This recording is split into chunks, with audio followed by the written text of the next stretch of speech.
Good evening, everybody. Welcome to this week's episode of Ones Upon a Roll,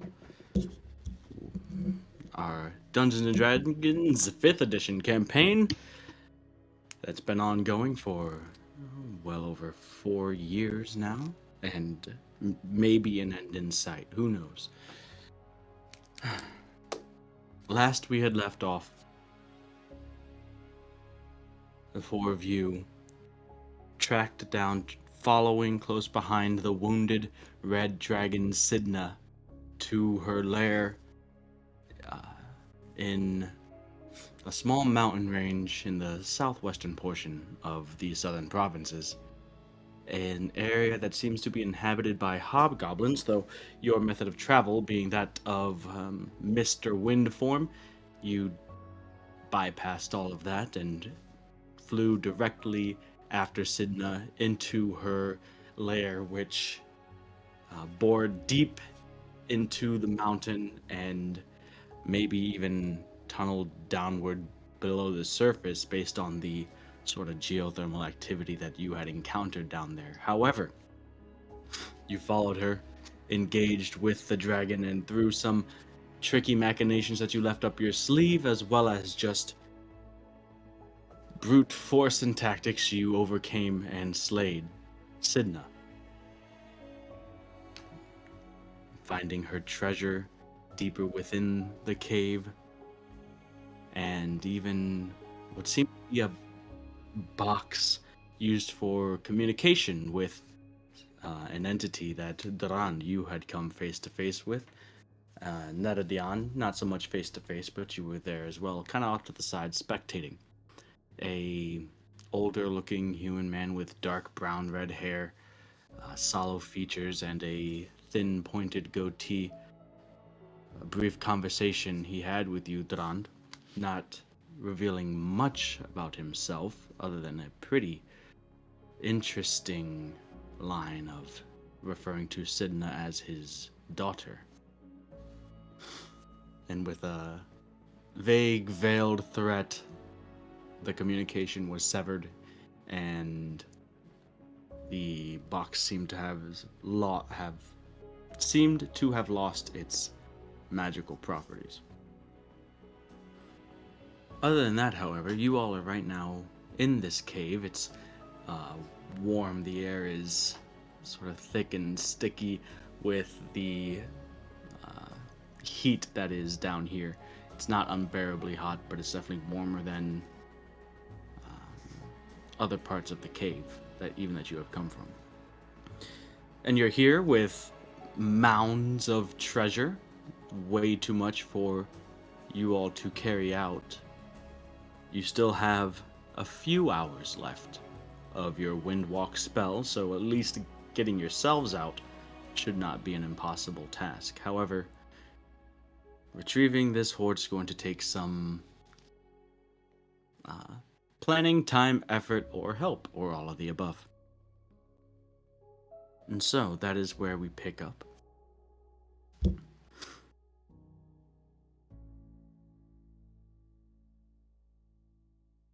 What do you guys want to do? You've informed individuals that Sidna had been slain thanks to Era's sending spell, so the word's probably getting around about now. And Era, and probably the rest of you would figure that if you guys have means of, like, via magic items such as bags of holding and spells like the ones that Elevorn and Era can cast, more such spells would probably expedite the retrieval of this treasure. Especially considering just noting the location might not help your average person, as the entrance to the lair is pretty far up a mountain side with no clear direct path to it without the ability of flight, and that and the surrounding area and the foothills around the mountain are currently inhabited by a maybe hostile, maybe not, you're not sure, group of peoples that you had spent a little bit of time observing, but not enough to know whether or not they would be hostile towards you or not.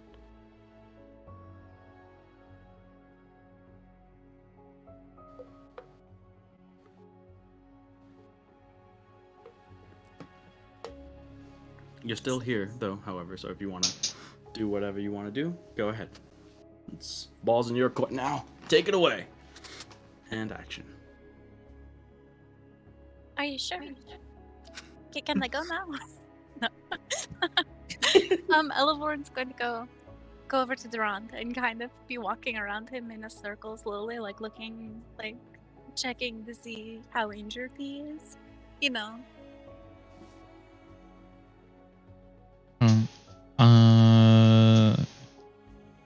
Is something wrong?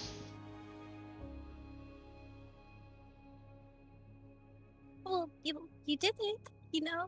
I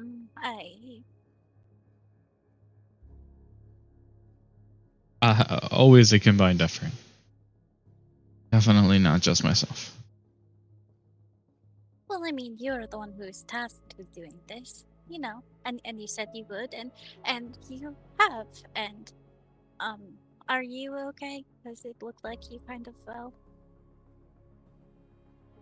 Oh, I'm fine. Better than her, I suppose.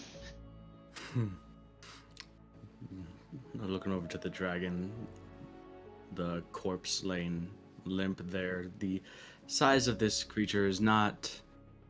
Uh, it's large, but not as large as, say, Yildirim is, Durand. Definitely, however old this dragon is, it seems significantly of less years than the other dragons that you have seen. Those maybe about year and a half, 2 years ago now. I'd say, about the size of a small house. This dragon. Hmm. The sort of blood and other fluids that you're not sure that make up the anatomy of this creature still pouring from the wound in the throat that you had struck with the final blow. Honestly, it's a bit of a shame.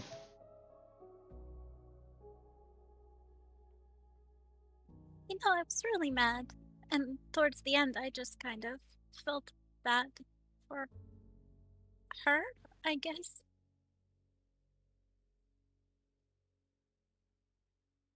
But now her Yeah. dad is super mad, so you know that's good, right? If everything she was capable of doing is anything the idea of what he is capable of, then unfortunately he, or I guess, no, I mean, not, it doesn't, fortune doesn't matter. He would probably also need to be stopped.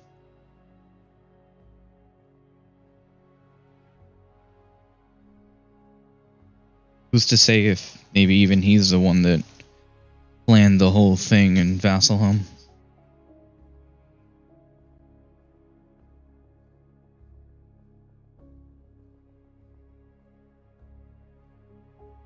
It's hard to say. I mean, it could have been just her. I mean, you know, because did she come here to die for some reason? Because she said not yet, as if she was expecting to. But I Well, her father mentioned that she was supposed to be keeping a lower profile, so God only knows. The gods only know what more chaos she was expected to do.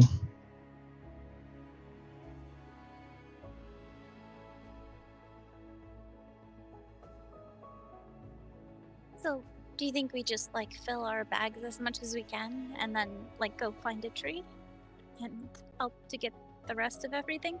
Probably going to need her scales. Um,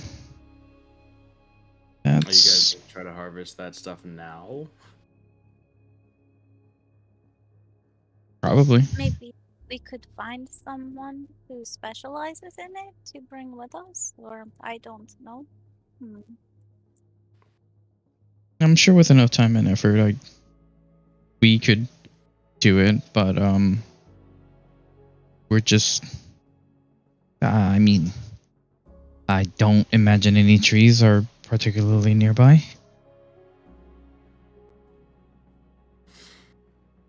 Well, need to find the closest one, so then I can bring other people here to help us with this, you know? Because I don't think we can bring everything. I mean, I was trying to figure it out, and I don't see how the eagles can carry it really, and because you have to fly, and then there's the water. They can't really do the water, but we could carry what we can carry right now. I mean, speaking honestly, we should probably just let everyone know where this is and kind of let them take care of it from here on out. We probably should be rushing back to the capital.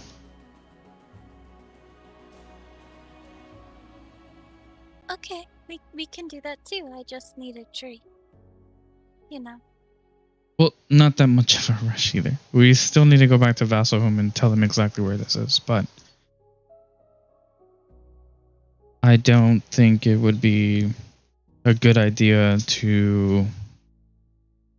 I mean, not that it's not a good idea. I'm just, I guess, conflicted over time. Well, I mean, if I can find a tree that's pretty close, I can bring people, windwalk people here, and maybe there's other magics that could help us too, So maybe going to the capital is the best idea, because they can let Vasselholm know stuff, and I'll know where the tree is, right? So I can come back.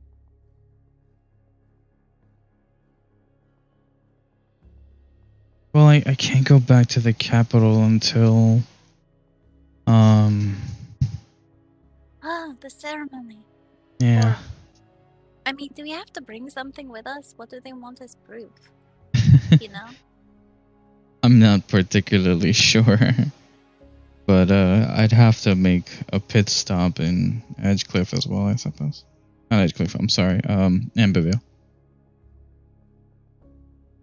Alright, so we go to Ambervale then. But,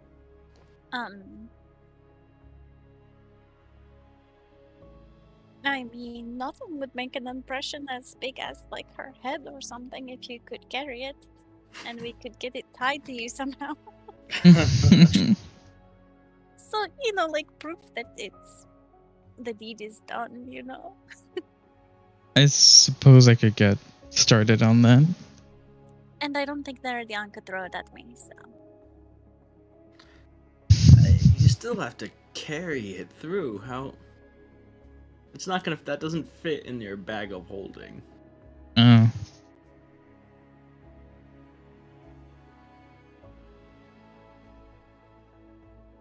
Well, what would fit? I don't have good dimensions here to work with.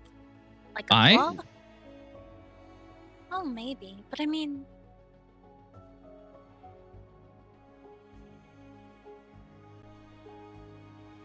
Has to be able to fit within the opening of the bag. Yeah, I know. well, does anything say that polymorph only works on living things? Interesting. I mean, why not just turn it into like a rat and put it in your bag, and then we'll just, mm, you know. that is a question for sure. Would Holy scales crap. not do? It has to be a head. I'm not sure, really. Well, I just don't want there to be any question, These people are like, we were thinking about W, but we're not, I don't know. Just wanted to be for sure confirmed that we did, that he did, Theron did it. Yay! A little bit of a clap.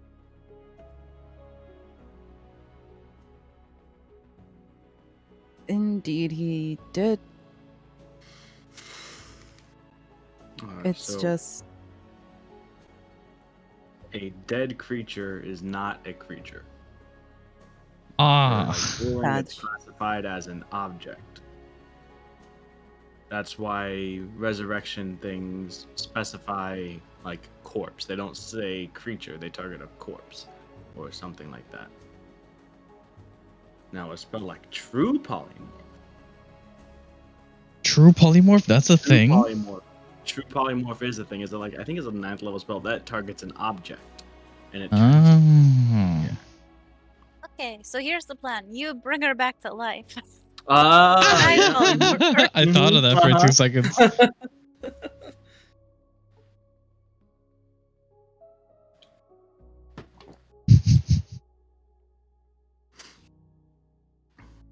With more people, more brains, more tools, and resources, it's probably very doable. But I'll worry you're saying if you about. want something for the Yeah. very immediate now, the head is probably not the thing. Might be able to get like a claw in there, Fang, teeth claw. and fang, definitely. How about one of each? Fang and claw. Mm-hmm. Very symbolic. I like it. That's a good idea. Let's do that somehow. So who's going to be attempting to harvest these things? Me. You? All right, go ahead and make a survival check.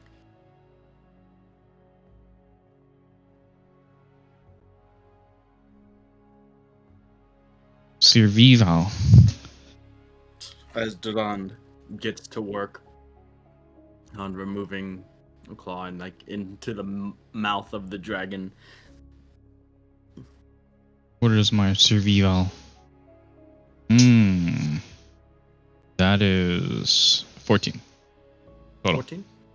Yeah, let's say if you're just going for a fang and a claw, you'd be able to do that in about 20-30 minutes. Which means you guys have about 2 hours left on Windwalk. Duran, since you're doing that, could you maybe take a couple more extra fangs there and maybe piece of the wing, like the whatever it's called between, not just the leathery part of the wings. It's gonna take more time. I mean, I guess I could try it myself. Alright, so you guys are working in tandem. Netadian, go ahead and make a survival check.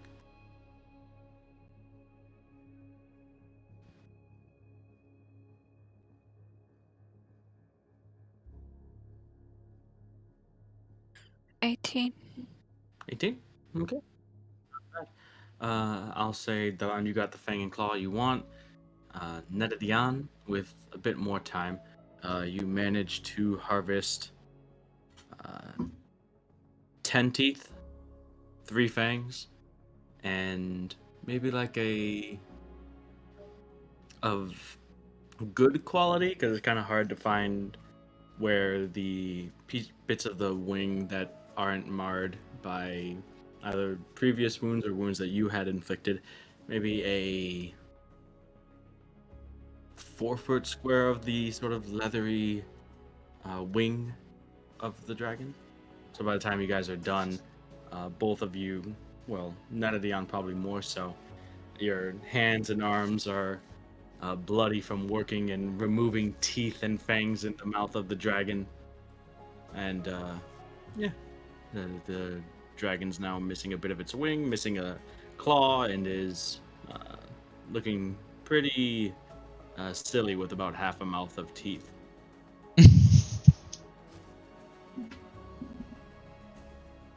It had cavities. Medieval dentistry. Sounds like a feat. Anyone want to take medieval dentistry as a feat?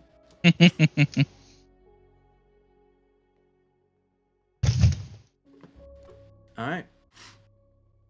So with that, I'll say you guys are down to about an hour and a half by the time this is all done.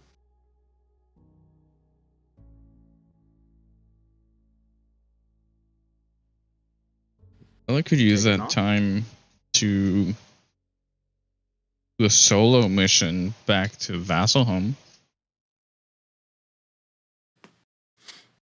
Think you can get back to Vasselholm in an hour and a half? With a tree, yeah. Oh, with a tree, yeah. Well, I meant You with definitely wind can get to a form tree. in half an hour. In the half an hour that we were doing that, if she wanted to, probably could have found herself a tree, gone back to Vasselholm. Why would she leave you guys? I don't know. If she wanted to, she could stay here and wait for us to finish. That's of course a thing.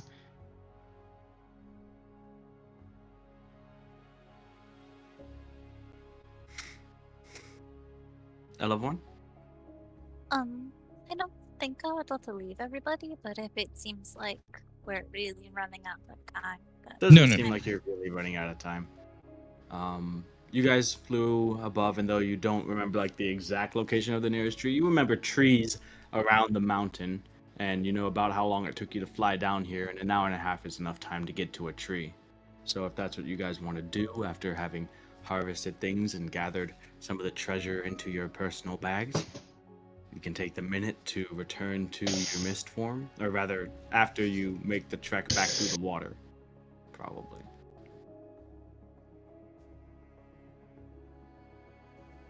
That's which this time I will safely be removing my armor. Taking your armor off, putting it in the bag as well. Yeah. Making it a bit easier on yourself.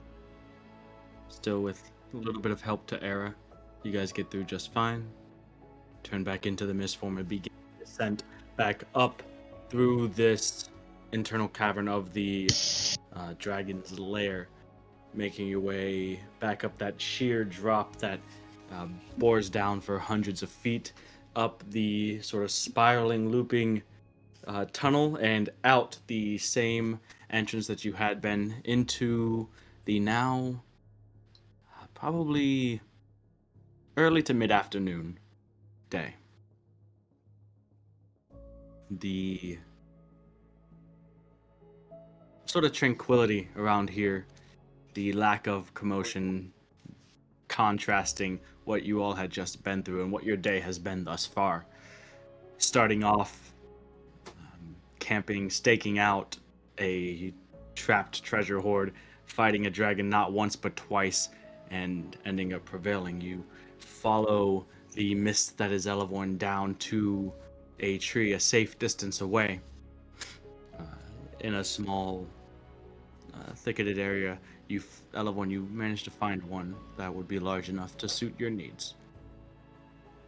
You guys take the time to drop back into your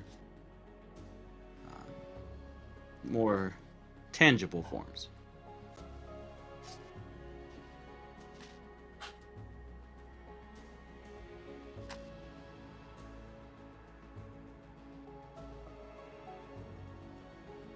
alright, so is everybody ready?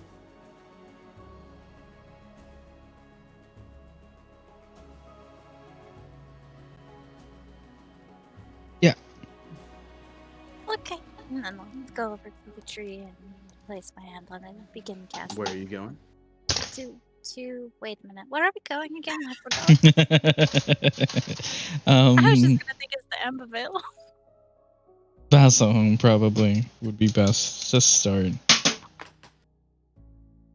Okay. To Vasselholm. I'm sure Baron Von Oakley will be happy to see us. All right. So, you guys come off through the tree. You go, entering into the marbled crozier of Vasselholm on the private estate that Elevorn has taken you to. And so, what are you guys wanting to do? You're trying to find, I assume, Duke Sterling? Or someone else?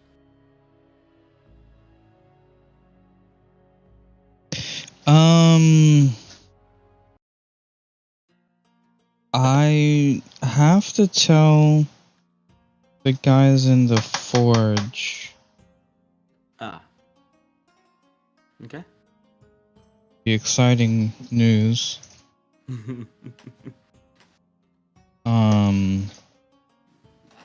And then I have to arrange some way for the Duke to help me to get whatever they need from the dragon.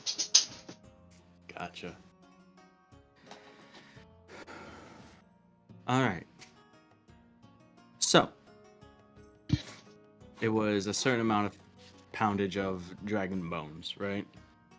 That was what Lauren Vaz and the members of the Heartforged clergy wanted as partial payment for constructing the wing haver stopper, which you picked up again, by the way. We didn't go, but yeah, you would have picked it up. Oh, I didn't know. I mean, Oh yes. yeah, it's more than one use, definitely. Yeah. Okay, yeah, most definitely. Now I can go out and play Pokemon with a reusable Pokeball. Ah, damn! Shouldn't have told you that. Should have just let it go. All right. Okay. So, making you guys' way out,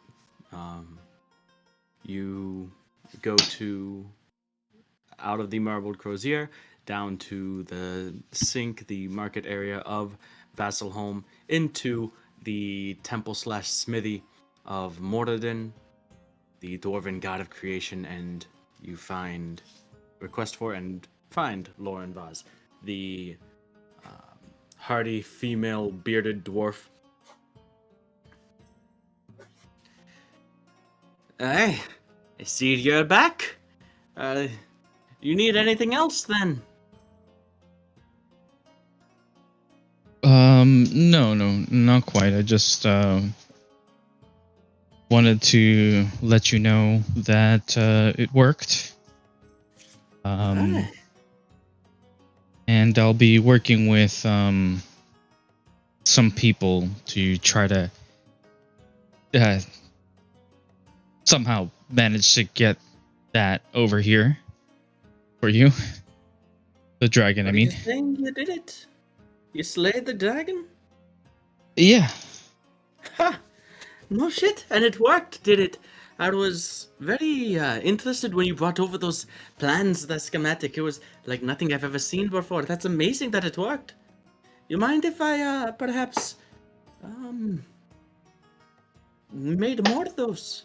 Of course, if you want sort of a royalty deal or something on that, that could be arranged. But if it works, that's certainly promising. I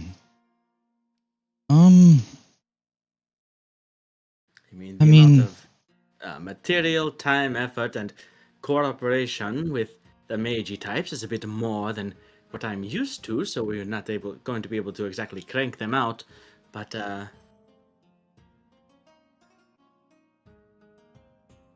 mean, again, it's up to you. I hadn't heard. I thought that I would have.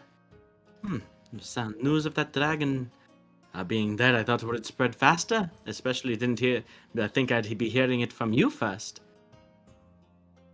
Well, it happened maybe about an hour ago. She looks a bit.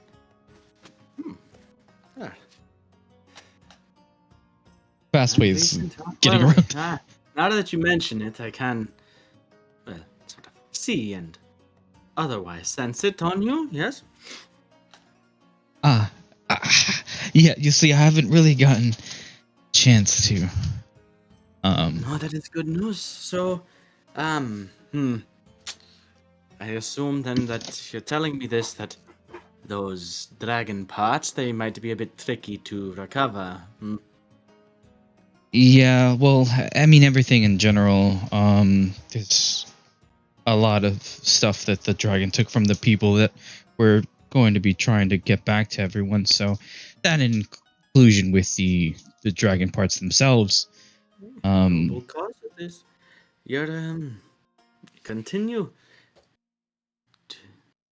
to inspire, let's say. Perhaps maybe too good for your own good? Don't forget Maybe. to take a little for number one, Gotta look out for yourself too. Guess However, I'm glad to hear the news, and I trust that you'll hold up your end of the bargain. of course, yeah, one way or another. Well, I do appreciate the heads up. We do have basins in a room in the back there if you wanted to wash yourself up a bit. I might take you up on that actually. um, right past the second anvil. Right? Give me a moment. I'll go. Okay. All right. So, what do you guys want to do? So you want to inform the Duke, you want to inform the Aegis, right? And get a plan going to recover the rest of the treasure and the dragon itself. If everyone else wants to help, I'll just. It's fine. It's just I gotta get back to Ambervale probably sooner rather than later. So I kind of the idea is, I guess, to let everybody that needs to know immediate threat is over, start getting the ball rolling with trying to get all the stuff back. Yep. And then go back to Ambervale while they try to do that. If that goes smoothly and quickly, then maybe I can return to help.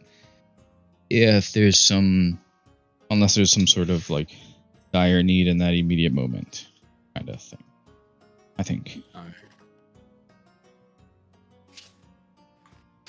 This is my brain clock of thinking. Gotcha. I do have the ability to send a few more sending if you want the immediate.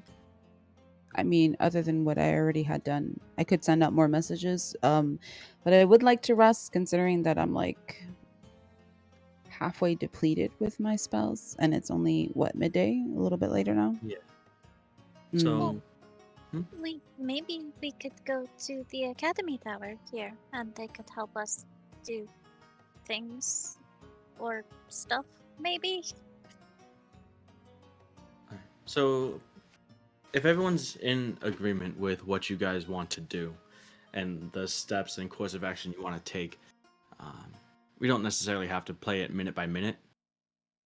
So if you guys like, we have to inform everybody that we want to inform, and maybe obviously start the ball rolling on retrieving all of that stuff, right? Mm-hmm. So unless there's anything that you guys want to do specifically outside of those general steps, we can take it as sort of, not necessarily having to do it minute by minute. Is that all right? Okay, as long as everyone's okay with it, and we all touch bases on what everybody wants to do in particular, because I threw my stuff out there, but maybe there's holes in what I've thought of already. So, any help or ideas? Oh, do you think Lauren Boss might know somebody who works with leather or something? Because we might need somebody who can, if we wanted to harvest stuff to be not as well. I mean, you couldn't hurt her with fire, so I mean, if we have to fight bigger versions, eventually might be useful to have the skin. Oh, sure. Yeah, I mean, she did mention. I didn't really think of it in the immediate moment. She did mention to probably take something for myself. That's not a bad idea. You had the land shark skin turned into stuff here somewhere. Oh, that helped a lot for Corvath long ago. Yeah, but maybe somebody there would be able to help us with this problem. I mean, because we brought them stuff, like you guys spent like days doing it. So like Mhm. maybe if we were able to get people on board, we could be better about it without, having Sure, to spend so much time. that sounds like a good idea. I mean, since we went there ourselves, so I know where to go, right? Isn't it the hunters? It wasn't the hunters. I don't think it was. There was like a tannery. Wasn't there a tannery inside of the Hunters Guild, or am I misremembering? No, I don't think so. Oh, okay. Well, I know we went to Yeah. them because we commissioned them. We definitely commissioned for the armor to be made. I don't think it was here. I guess it was in the tannery. I'm just mistaken for the hunter. It was in Vasselholm. Yeah. But it wasn't at the Hunters Guild. Ah, okay.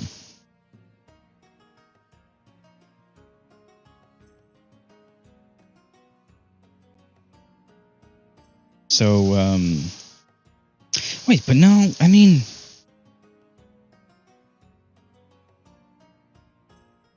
wouldn't it make more sense to bring hunters with us to skin the animals rather than actual tanners to a dangerous area with civilians? Whatever, like, has the ability to, like, Well, yeah, harvest it. somebody to harvest it, and then you take that to somebody to work it. Yeah. Okay, Different. yeah. Different. So Hunters Guild for sure. entirely. Hunters Guild for sure. We grab some people from the Hunters Guild. We make another trip And you back. want to do that before you? Not before. Yeah, no, not before. Going back to Ambervale. That's like priority numero uno in Duran's head. Okay. Can you even go back to Amberville today, Elohorn? I mean, I can risky bisky in the tower.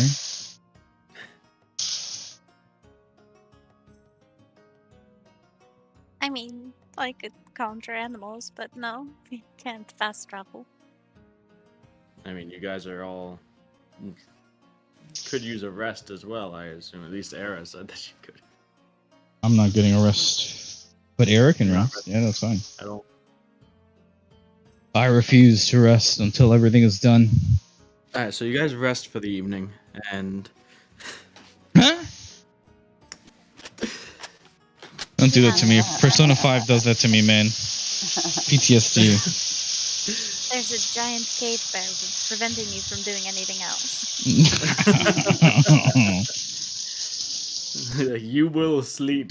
You need your rest. No, but seriously, you guys laid out what you guys want to do, so let's take it like that, right? So Ambervale and just informing everybody, right? So via Era's messages and just word spreading out like that, everybody eventually becomes informed. And Era, you receive back a message that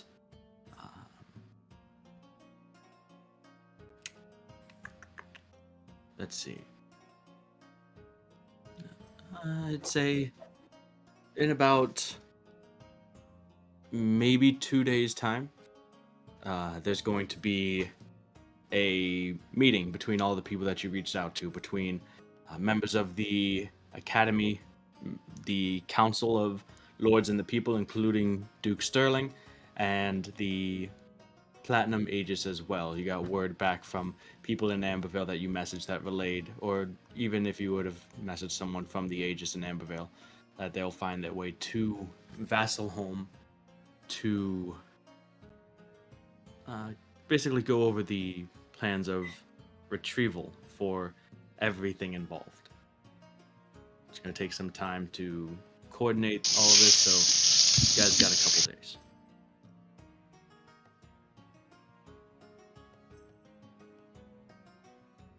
So at the very minimum, you guys can all restore hit points, spell slots, all that good stuff.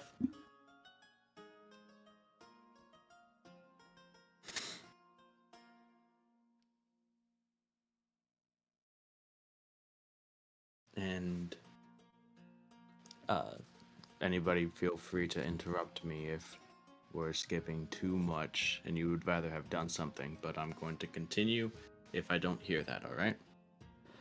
So, you guys share the information with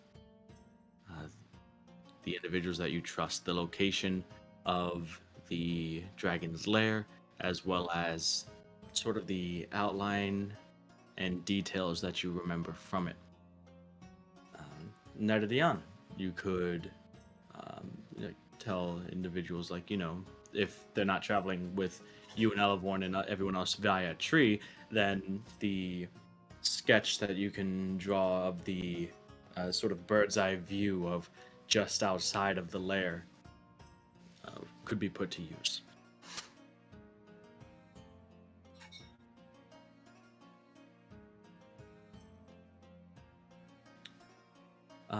Also, the treasures that you guys have taken with you, what's going on with that? The ones that you have on you right now.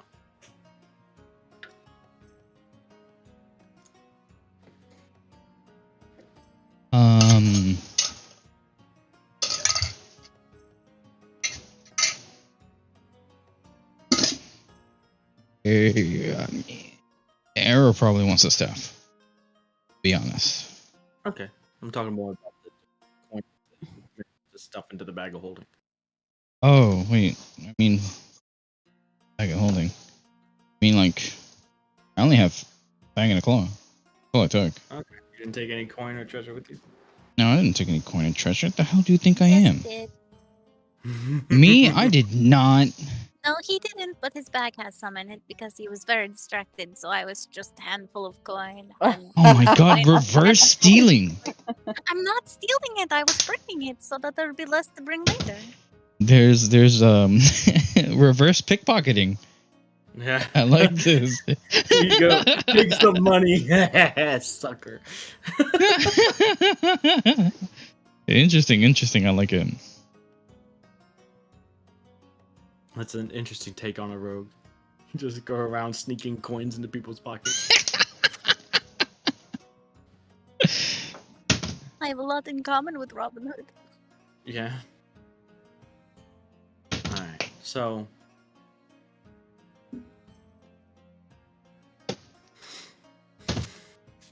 So I have whatever she gave me. yep. Plus, So like everything Cele stole. I mean, Neri. To be honest, Everything. which is like there's nothing really there. Let's be honest. She took everything.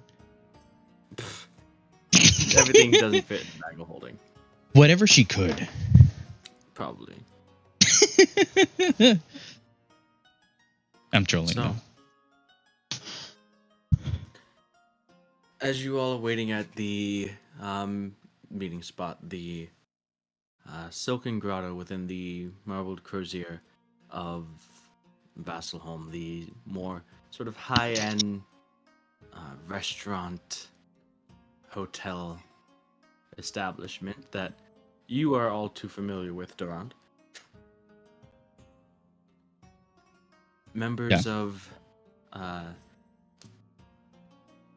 the Academy, as well as members of the Aegis and members of the Council, kind of around, but the main individuals who are here to meet with you are Duke Horacio Sterling of the Council of Lords and the People, Grand Conjurer Verifus of the Phoenix Academy, and along with Svenkrid, there is Justine, the left wing of the Platinum Aegis. Nice. That's the Pope, right? Something like that. No, If anything, Svenkrid's no, I the mean Pope. the Academy Pope guy. The Academy Pope. I mean, the Academy. Yeah. Pope Wizard. The Pope Wizard. Yeah. The same one that had worked with you throughout the whole Corvath ordeal, yeah. You say Perfect. worked The with, Pope. but you know. Yeah, the one that was there during the...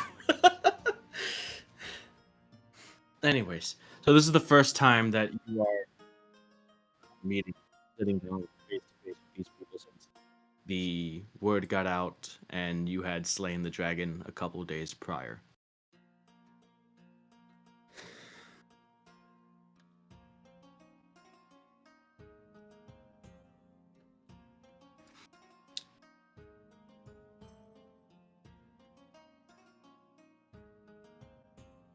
Duke Sterling opens up. Well, first off, allow me to say, pretty well done. And you have the gratitude of not only us here, but of all the peoples of the southern provinces. And now, I say we get to a matter of the next step. Since you were so brave and bold in following the creature to its lair,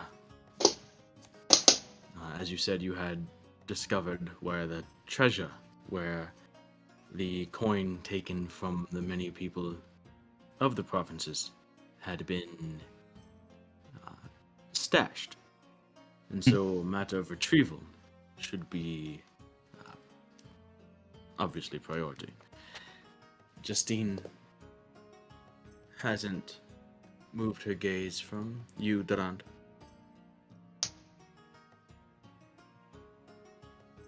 Not that I do not take your word, however, seeing the dragon slain firsthand would be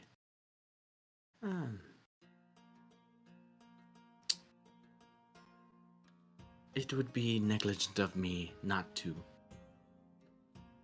especially considering it was the task put forth to you. You've seen a dragon slain, Justine? That's incredible.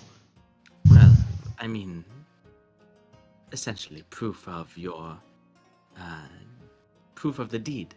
Of course. Of course. I have this right here. And I'll hand over the Fang and Claw. So the Fang and Claw, the Claw, it's going a bit, couple days in your bag. Oh, yeah. Sorry. It's not awful. It's not awful, but it definitely has a smell about it. Slightly less than fresh meat at this point. Doesn't seem to bother Justine, though.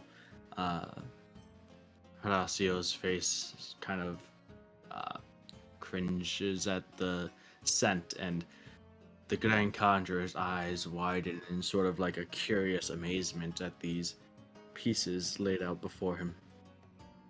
Does she flinch at Eleborn, just glaring daggers at her? Silently, of course, but you know. It's like, Oh my god. how dare you? Make an intimidation check.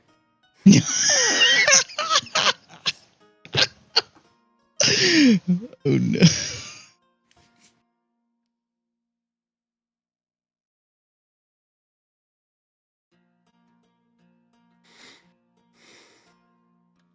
It's a 20 total. 20 total. As Durand is going to and reaching out and grabbing these things and procuring them in front of the rest of the table, Elevorn is just glaring daggers into Justine. And for the moment that she's waiting, and although she hasn't taken her eyes off of Durand this whole time, while Durand is getting the things out of the bag, out of the corner of her eye, she does catch your stare, Elevorn. And the eyes flicker over to you for a moment, and you see her sort of adjust in her chair, look down for a moment, and almost like composing herself. And now she's not staring at Durand as much as she is specifically avoiding your gaze.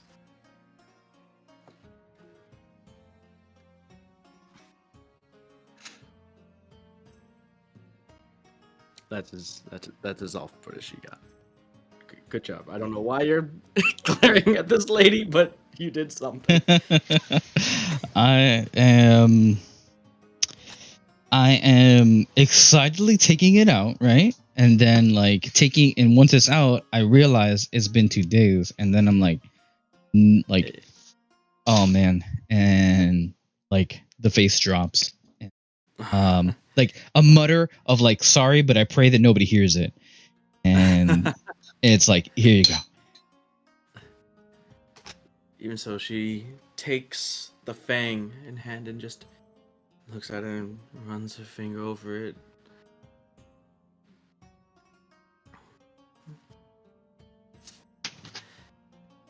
Well, if anything, this makes me wish to see the entire creature even more.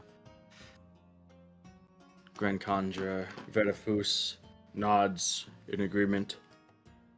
Yes, I believe if the claw here and its state of current decay is any indication, then we should get to this lair and what remains of this dragon quickly if anything is going to be salvageable.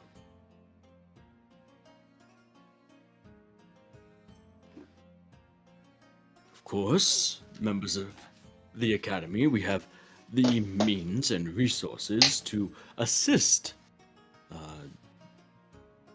the people of the southern provinces in reclaiming their lost coin. Whether it be, I am a plan's already percolating in my mind. Certainly, we have a number of mages capable of combination of flight, invisibility, things that would make acquiring the rest of the treasure left down in that lair pretty simple, honestly. All we need to do is be led to the exact location, and depending on how much there is to retrieve, it should be a job that takes only a matter of days, maybe less.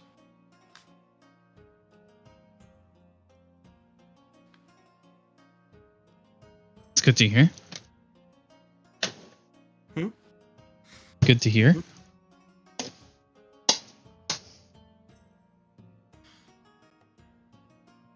All right. Well, I do know that. Justine continues. The matter of Fang and Claw, Durand, is, as I've come to understand from Svenkrid, it is a matter of more import to you than simply title and status within our order. And in addition to such, time being of the essence. That being said, I do not believe walking away from the situation at this moment is best. At the very least, I should like to join the Grand Conjurer, his wizards, in seeing the lair and the slain Sidna for myself.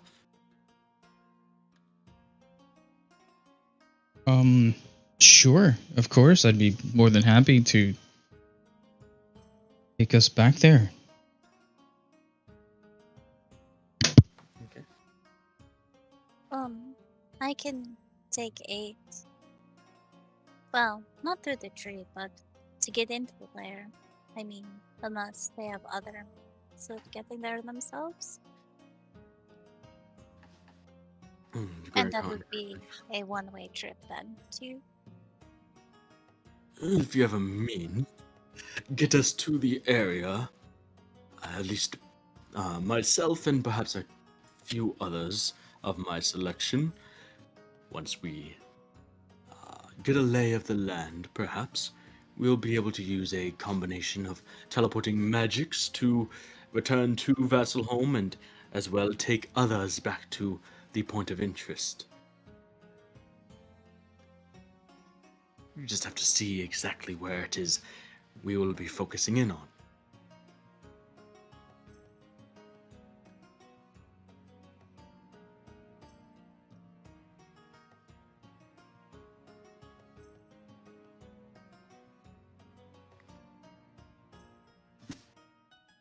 You can take how many through a tree? 12, I think we said.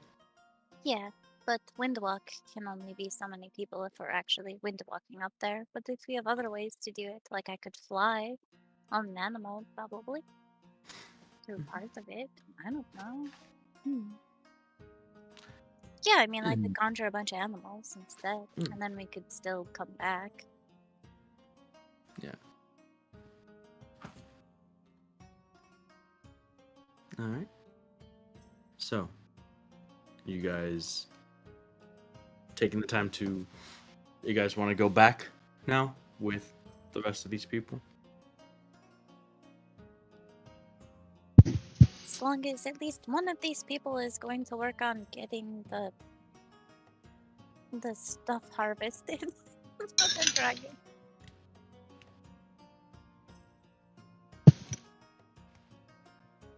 Hmm. Or if you think it's really not important, but the claw does not smell good. I suppose I'd like to bring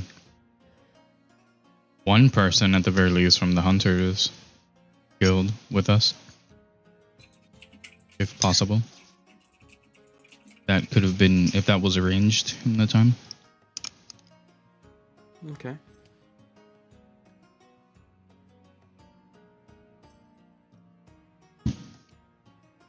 Okay. So, the four of you, as well as Grand Conjurer Vertifus, Justine, Spankrid, the Duke, and enough mages to fill out the rest of the 12. You traveled through the tree that you had exited, had come from outside of Sidna's lair. The wizards, as well as the wizened Grand Conjurer, get a lay of the land via fly spells and other magics. The Grand Conjurer comes down towards the tree that you had uh,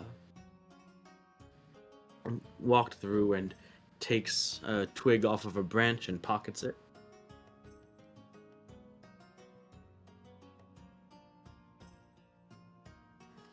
And uh, instructs the other members of the academy outside of Era.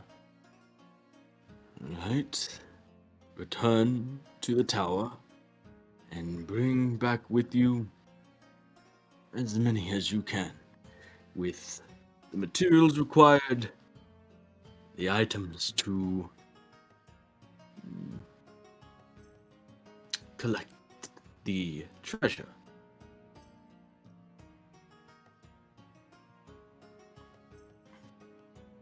The probably more higher up wizards in the order, at least, then you are take the orders and begin to cast the teleportation. One of them begins to cast the teleportation circle spell to head back to Vasselholm.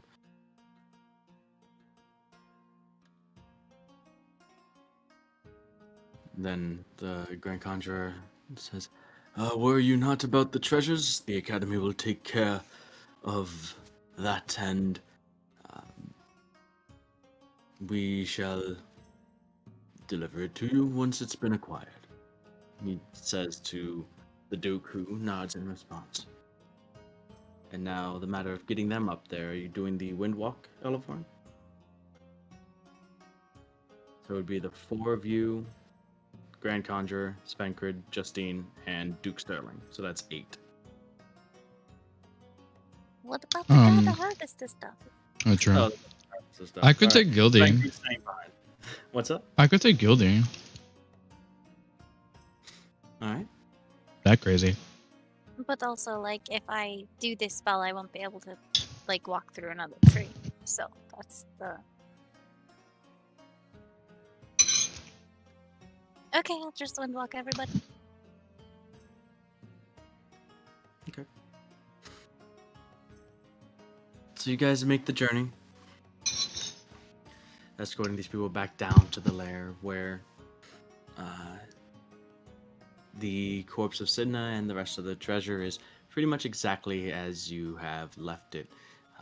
Maybe a little bit more rancid than before, but still seemingly in an okay state. The others that you had brought in here walk around and stare and look at the slain dragon. Duke Sterling and the Grand Conjurer seem the most curious and interested in it.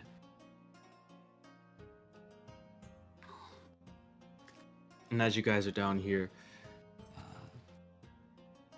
eventually, just sort of a non-stop conveyor belt of Phoenix Academy mages coming in with flight and invisibility, gathering up treasure, heading back out, and getting. And as you are here, you're watching the pile of treasure that had once been in Sidna's lair eventually start to shrink and deplete as the mages go through the process of getting everything out.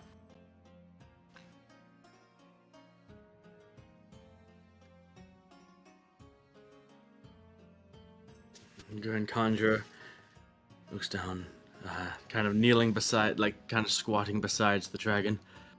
So what are we going to do with you?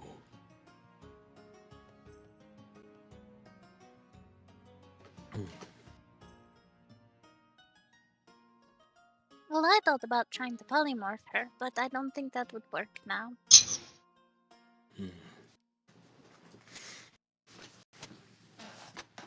Might be possible.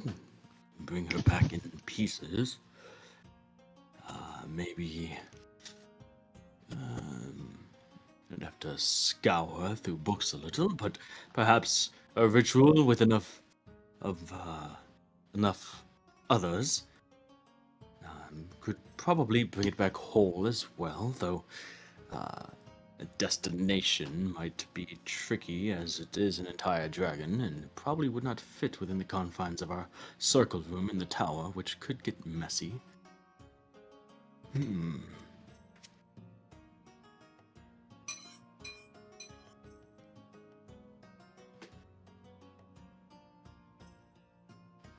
Duke. Still, though, what is it that we're going to do with it if we even do manage to get the creature out of here? Certainly, there is great use for the corpse of a dragon, especially one that has terrorized the southern provinces for, albeit a short amount of time. Still, even if word of this goes around, I can't just. It would do well to show the people that the threat has been eradicated and they are safe to go back to their farms and go back to their lives outside of protected city and town walls.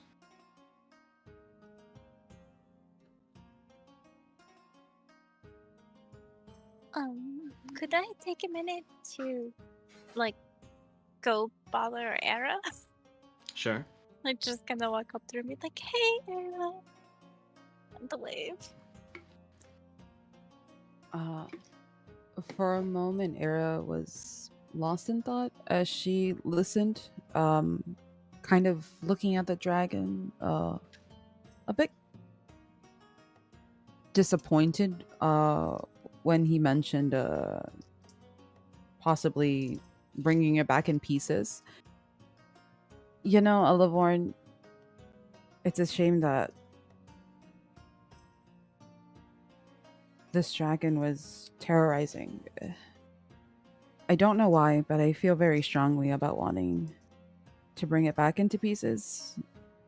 It's still beautiful, you know? Or, I don't know, I guess I still like dragons, even though I'm, almost died by one a couple of times. But You did try to talk to her. I mean, you did too. She talked back to you. I don't know what she was saying, but I think maybe you did. But, I don't think all dragons are bad. no, just I don't know if this is. I feel like there's more to it. And what if there is more? There's clearly more things we don't know about, and I still haven't gotten over that other place that we saw when chasing the dragon. It's just. It's a lot to focus on, and I don't know exactly where to wrap my head around it. But That was kind of what I wanted to sort of bother you about. Is that whole weird thing with the shards of mirror or whatever that happened? Do you think we should maybe tell your fancy in charge guy about it?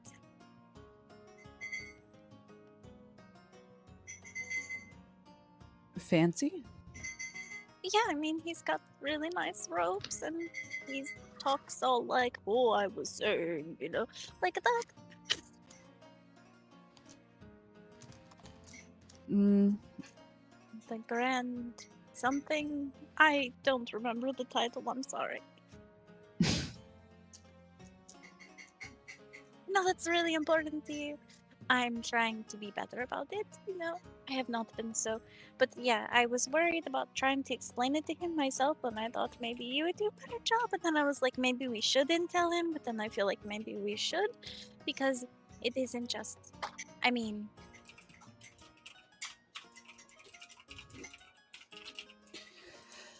uh, well, if you feel it's better to explain and say something, then I guess I don't see a harm in that. okay. So then Elborn's gonna go around picking up the shards, and she's going to walk over to the grand Pope guy. I really don't remember what you called. But and I've be only like, heard it. what? I've only said it a million times. It's okay. I know. The Dawnbringer is his name. Yes. Shut Oh. up. It was him No. all along. No, it's the Maybe. Sunbringer. She always calls it the Dawnbringer. It's the Dawnbringer. So yeah, I'll go over to him and be like, so we opened this box, and I kind of kick it with my foot because I'm, kind of, and this thing was all like whoosh, and there was a guy there, and he was pretty mad. I just thought somebody should know. You killed somebody's daughter. The dragon. I point at the dragon. I mean, I kind of motion towards it because I'm holding all the shards in my arms. We So believe. you're like kicking the box and carrying the shards in your arms. Yeah.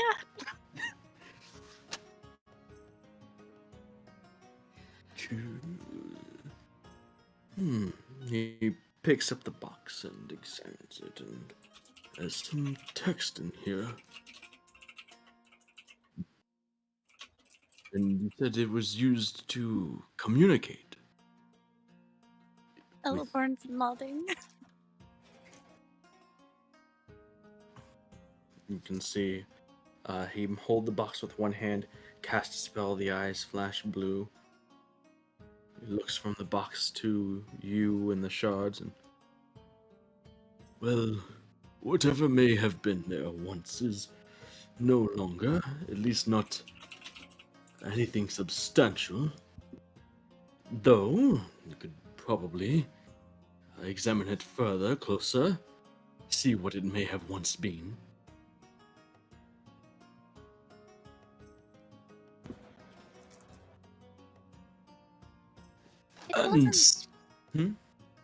It wasn't another dragon, it was a guy.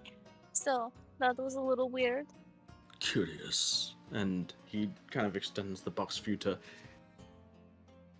place the shards into.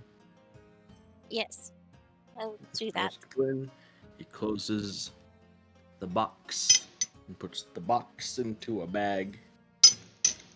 And then, speaking of, I overheard your comments, Duke Sterling, and respectfully, I feel as if, in the dragon's current state, taking the time to parade it around the provinces would only deteriorate it further. And then the Duke says, well, yes, but in that time we could, again, reinstill the confidence of the people. Know that they have nothing to worry about. Let them know that whatever may come there are those that are here to protect them. It would be alongside the reimbursement for many of those who were called upon to provide the treasures to this dragon. It would be a major boost in morale, confidence of the citizens of the provinces. And, well, I do not doubt that is useful in some degree. I must say that this creature, this corpse here, is nearing the end of a pivotal time of being able to truly dissect and understand further. It is very rare that we're able to come across such a freshly slain specimen. We could use it to further learn about dragons and their kin and their abilities and what makes them unique. If I may intervene, if possible, I would like to learn more about them as well. Me too. And I jump up and down with my arm raised. Justine looks around. Well, Durand, Svenkrid, it is your intent, as I understand it, to be leaving not only the provinces, but the Empire itself in very short order. Is that not correct? That's right. And as far as I understand it, Duke Sterling, these four are ones who have been at the core of keeping your provinces safe from creatures such as this and others in recent times. With them gone, certainly there will be a void needing to be filled in the event of similar threats. My recommendation for this dragon is we use it to draw more individuals to the Platinum Aegis to be trained to defend the provinces and the Empire as a whole and anywhere where they might go in the absence of these heroes.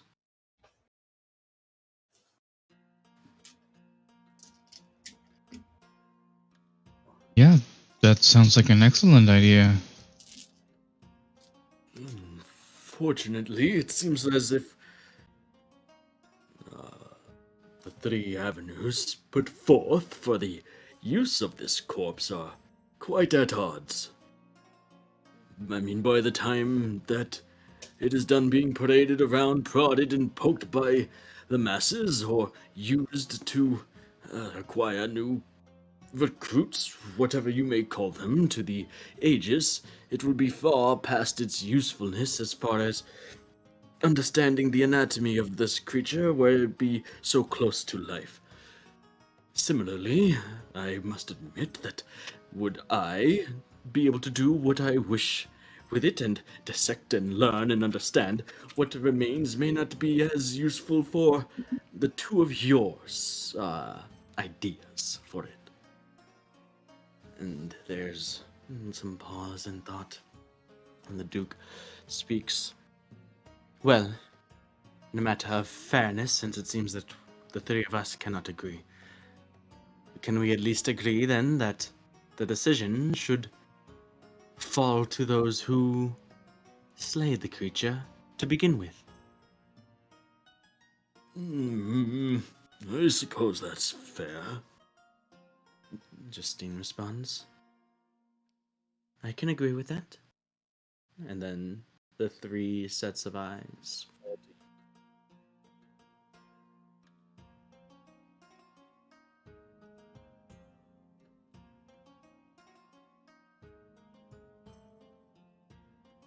Well, I mean, aside from the promise I made to the forge, I think Justine's idea is the best.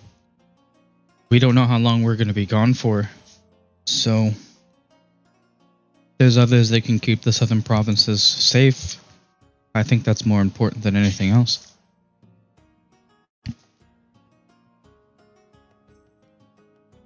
So boy, Even just surviving?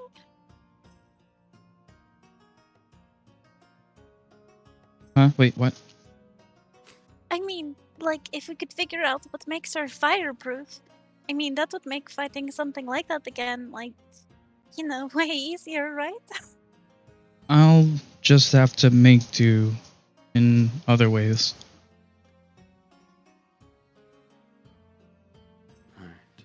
So, given your provisions of each person agrees that you've made a deal with Lauren Voss uh, and want to take some scales for whatever use you can find, and this doesn't conflict with any of their three plans for the corpse. So you are left with Duke Sterling's plan, which is to essentially cart it around the southern provinces to basically be like, basically a big parade for the slaying of the dragon for the four of you, and to get those who had their livelihoods and homes uh, destroyed, and those that might just be living in fear of this monster, to alleviate that pressure, that fear, and reinstill that confidence, and maybe even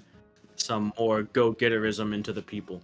You have Justine's, whose use is basically to make the dragon, the corpse, a symbol of uh, what the Platinum Magus stands for, what it fights against, what it uh, and bring more people to the order to train them in the ways of the ages to confront maybe the next being from another plane of existence like Korvath, or if another dragon comes by, maybe the newly strengthened order can stand.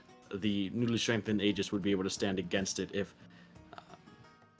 once it brings in more initiates, more recruits, and trains them up on the back of this accomplishment. And then there is the Grand Conjurer Vedafus of the Phoenix Academy, who wishes to take it, basically dissect it, study, learn about what the components of the dragon do, and maybe learn potential strengths, weaknesses of this dragon, red dragons, dragons in general. Who knows what they'll find out and what information they'll be able to pass on from that. So those are the three options presented to you, and of course, if you guys have another option, you can present that as well.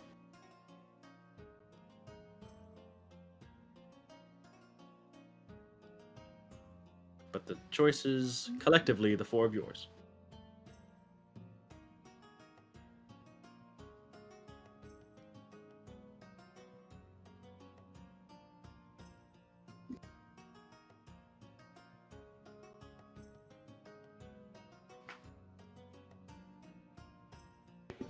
So, I have a question about the symbol, right?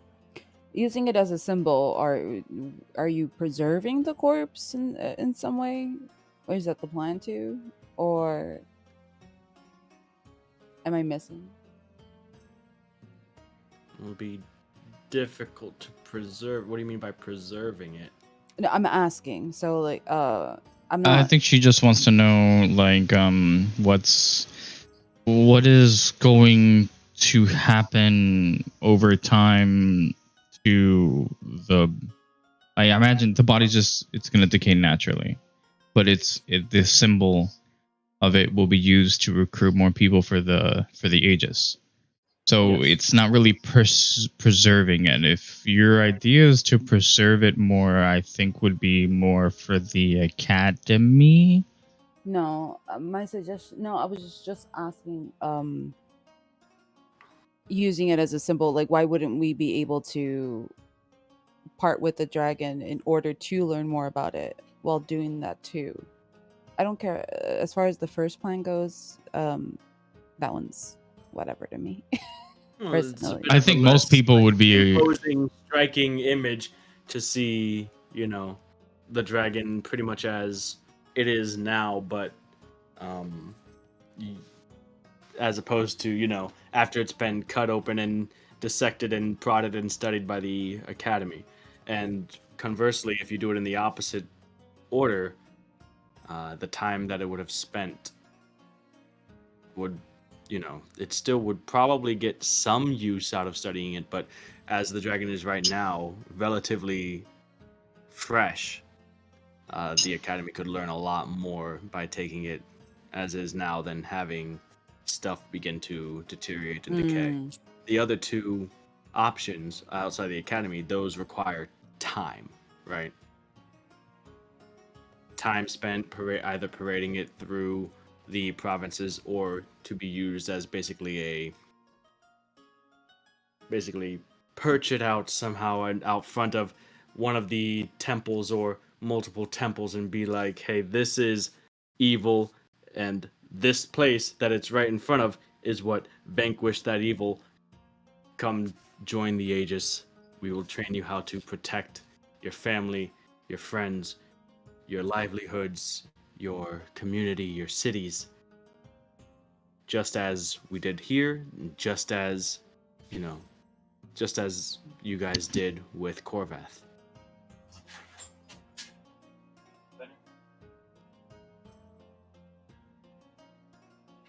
And then there's just the jolly old parade of letting the people enjoy seeing a dragon corpse carted through their cities and towns. Another dude, we get to have you know what that reminds two me of? filler. The remember that place we went to where they were celebrating? Was it what was it? It wasn't frog Oh, people. like That's what the I think of. Where they were yeah, like on it was the pitchforks. frog people, I think, or Was no, it? it Yeah, was a village that was killing the frog people. that's what I think of. So when he mentioned parading, I don't know. That just, anyways. The Well, Sunbringer again. well, what do you guys think as far as the plans go?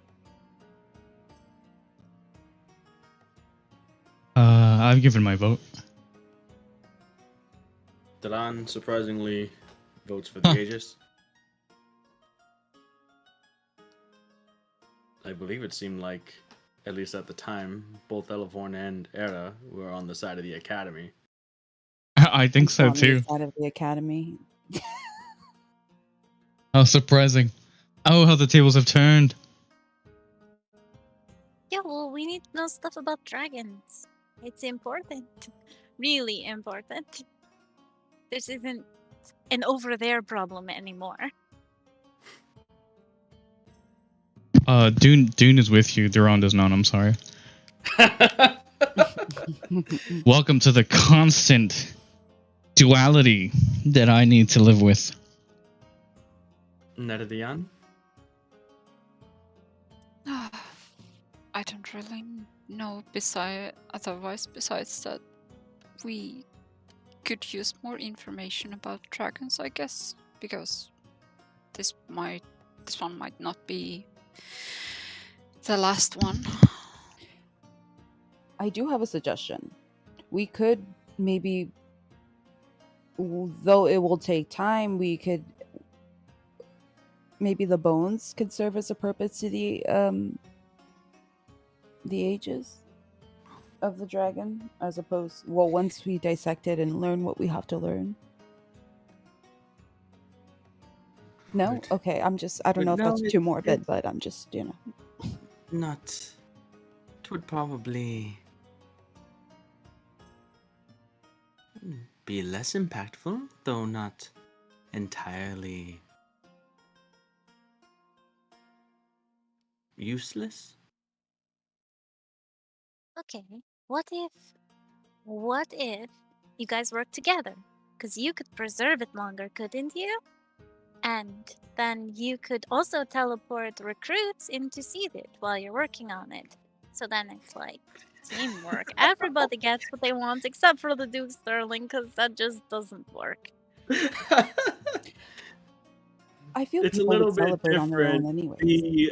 The imagery is a little bit different, having like the symbol of everything that the Aegis stands against, slain and defeated outside of one of the temples to Bahamut, and seeing it probably laying out, cut open, and being poked and prodded by a bunch of mages. The impact of those two different imagery scenes is probably gonna hit differently.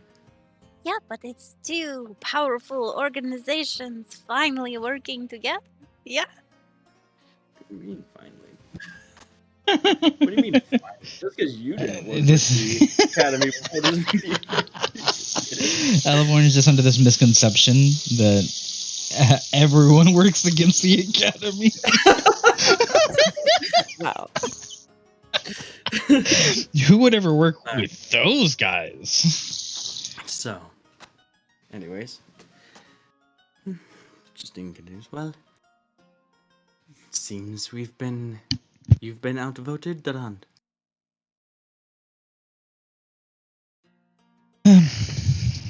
Such is the way of things, and I will respect the decision that you have come to.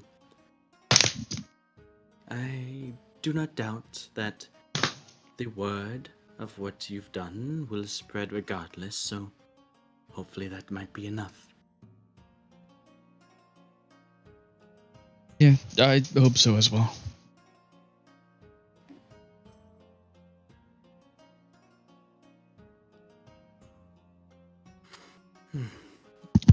I again guess that everything is done here. I shall make the preparations and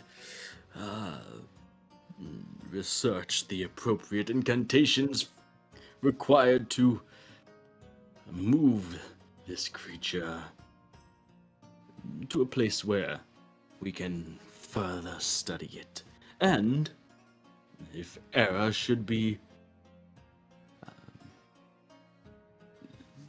accompanying you further, then we will be able to be in direct communication. Which error? I'm not sure if you have spoken to Willowa, I believe is your direct superior. You may let her know, and I shall inform her formally otherwise, but should staying with these three here be taking you to a place of similar or greater discoveries such as this, then it is your official task to do so.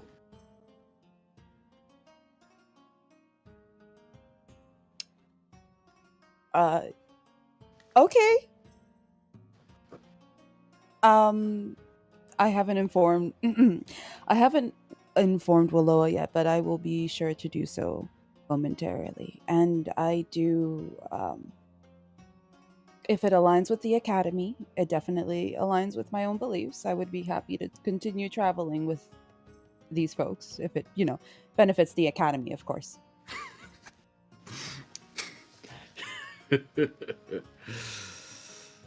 And he nods. Well, he takes some sort of shuffling steps over towards the dragon's corpse and gets out a thick tome and begins to flip through pages of spells and incantations. No, not that one.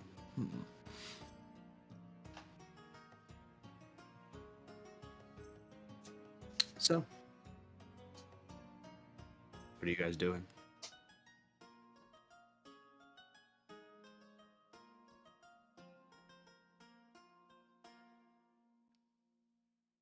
So officially, you have to put up with us now?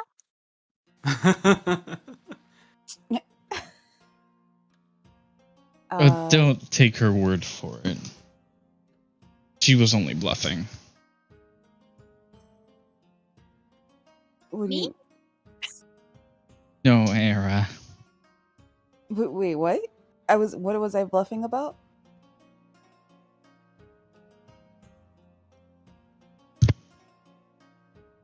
Don't play coy now. I have to go send a message, so if you will excuse me for just a moment, I just need to go over there, towards that way. Mhm. Towards that way. So Arrow walks away towards that way.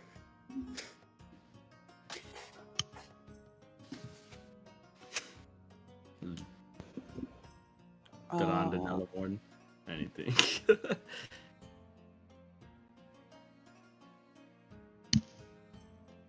So you're messaging Willowa, I'm assuming? yes. However, before I actually update her, I wanted to ask her if she.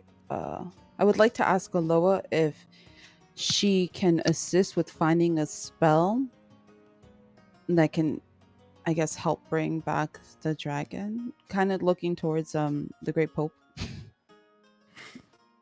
Okay.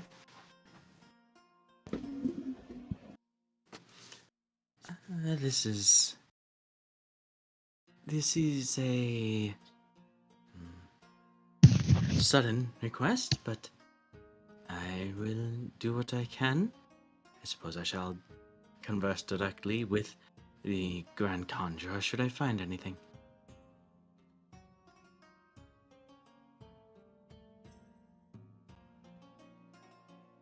I'll send another message.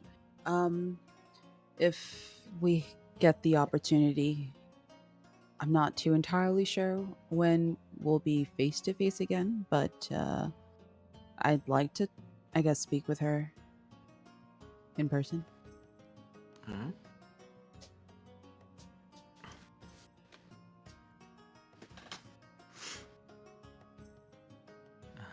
The Duke approaches, I guess you, Duran, Delavoy, and Naradion, those that didn't go over there, towards that way.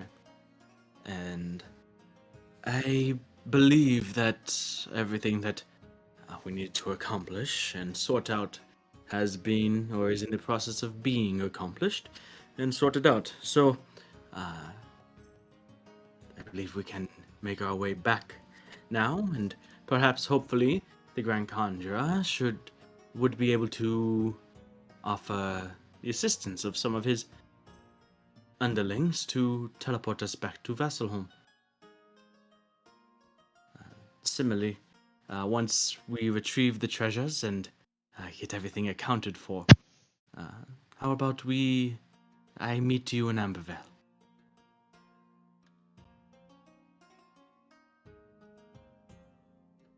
Yeah, that if we're done here. Yes. I should like to. I have matters to discuss with the governor there, as is anyway, so it would be an opportunity to do both.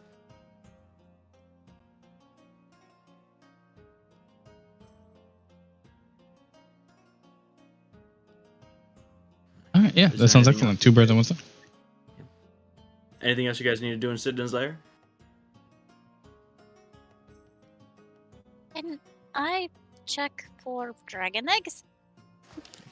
You want to check for dragon eggs? Yeah, or like a Dragonade. nest or something. Like, you know. Sure. Make an investigation check. Dragonade. It's like Gatorade, but of D&D. Dragon eggs. Dragonade. It's just dragon blood. Yeah, that's a 6. 6. Mhm. So after Elevorn somehow disappears for like 15-20 minutes. Not exactly sure where she got to. But she comes back giddy and excited, holding something in her hands. Elevorn, you found a dragon egg.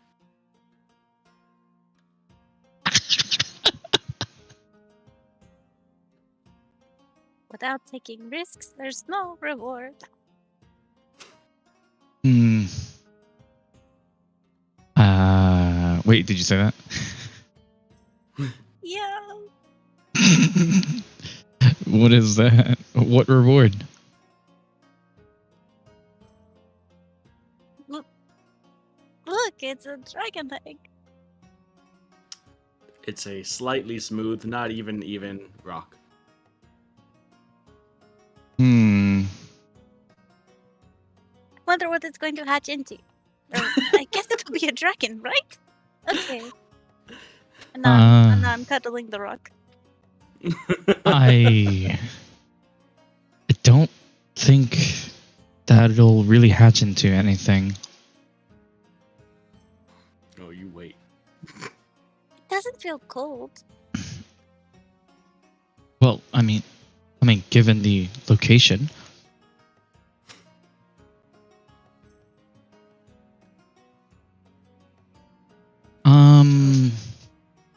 So you stashing the dragon egg in the bag, or are you keeping it on you? No, I'm carrying it around like it's a little baby in my hands. You know what? I don't have the heart to.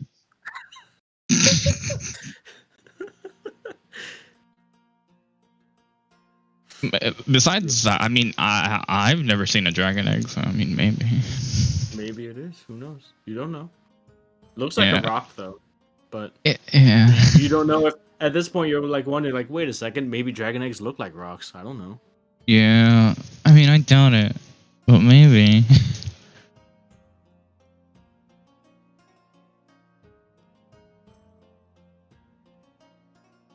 Gotta love the negative too.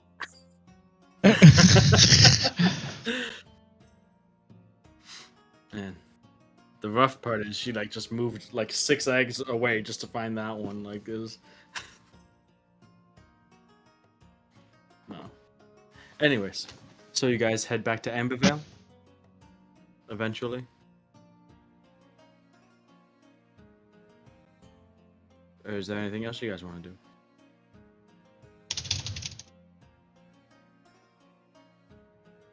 Well, yeah, I gotta get Eggy settled in with, Kina and stuff. Kina's gonna hatch a dragon. Kina, a dragon rider.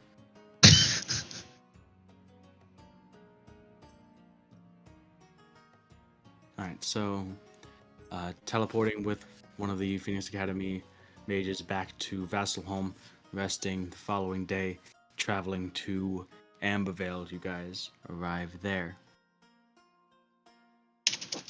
Back home.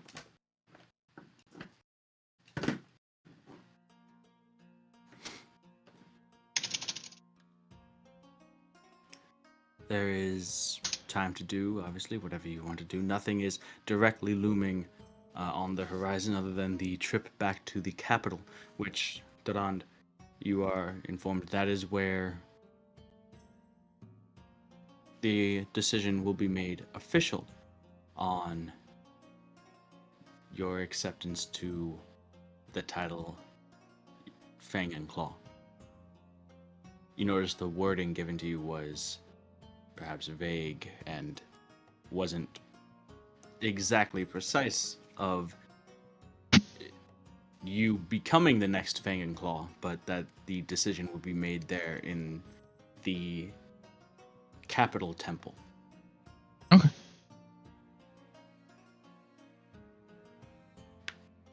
Sounds nerve-wracking.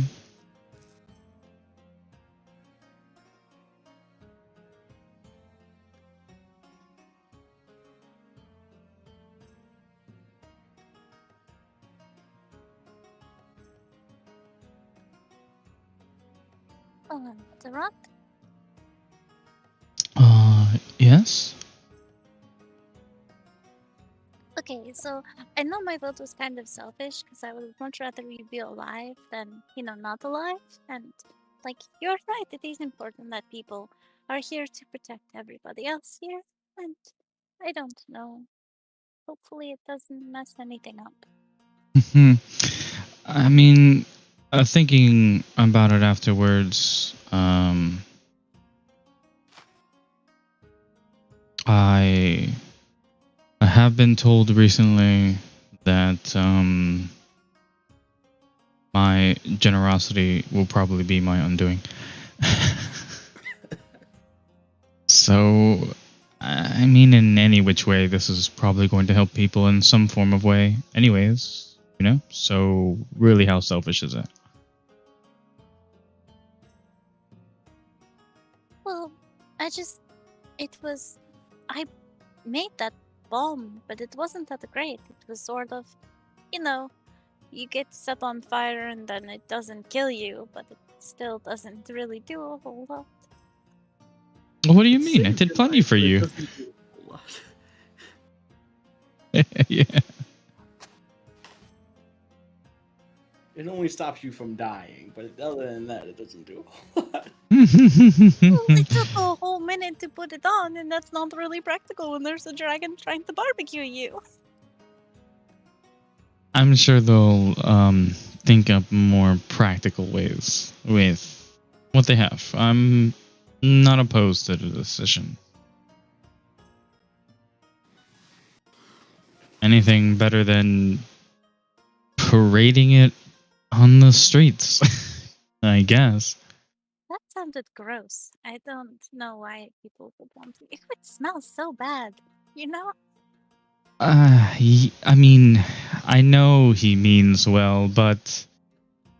And maybe she did do horrible things, but I'm not one for that kind of show.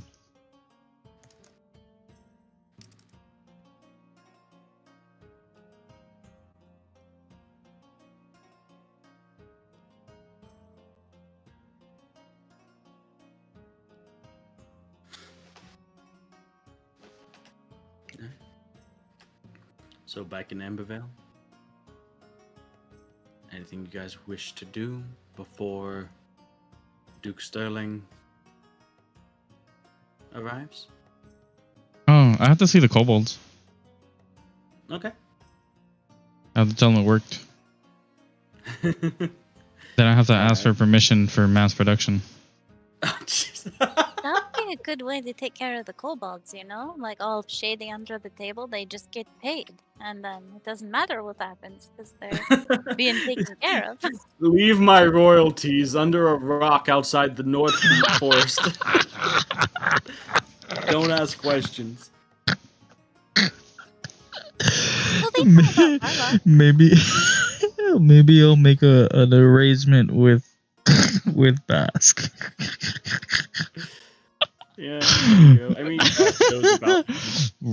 Rock is a good idea, but I guess like half the kobolds stuck to like being in the forest, and you got another like group of the kobolds that are working in the lumberyard, and then Verlock's in the ages. Yeah. I don't need to leave it under a rock. No.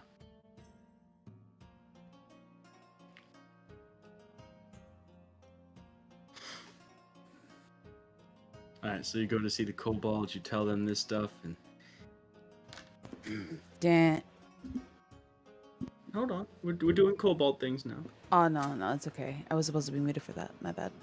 It's like... Aim! Not understanding what you are saying. They wish to make more wing haver stoppers, and you say that they will pay us for them to make it? A percentage, I'm sure. Like a bit. You made up the idea, so it's in respect to your idea. A little bit of like dragon with treasure in its eyes gleams in your little kobold friend here. You're saying ideas can be turned into shinies? If they work. Kobolds have many ideas. You think we can make more of them into shinies? Yeah. I don't see why not. I like almost all of your ideas. Yeah. Yes. I like this. I like this arrangement, this deal very much. Who do we take more kobold trap plans to for the shinies?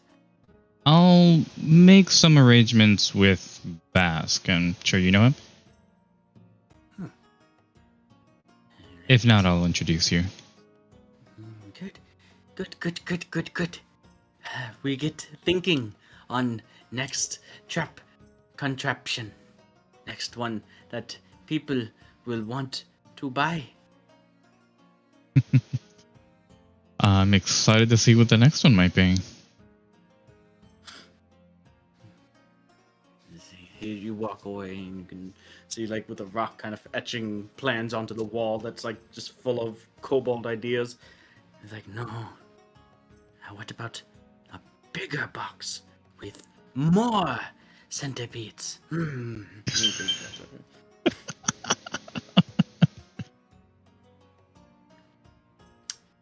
May have been a one-hit wonder. Who knows? We'll see. Yeah. It'll keep him busy. All right. Anybody else?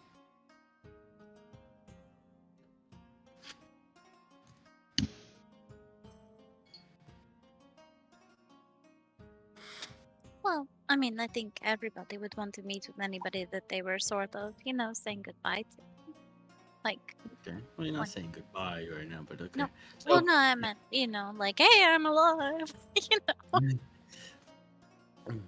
So back at the house, there's reunion between Elevorn and Kina.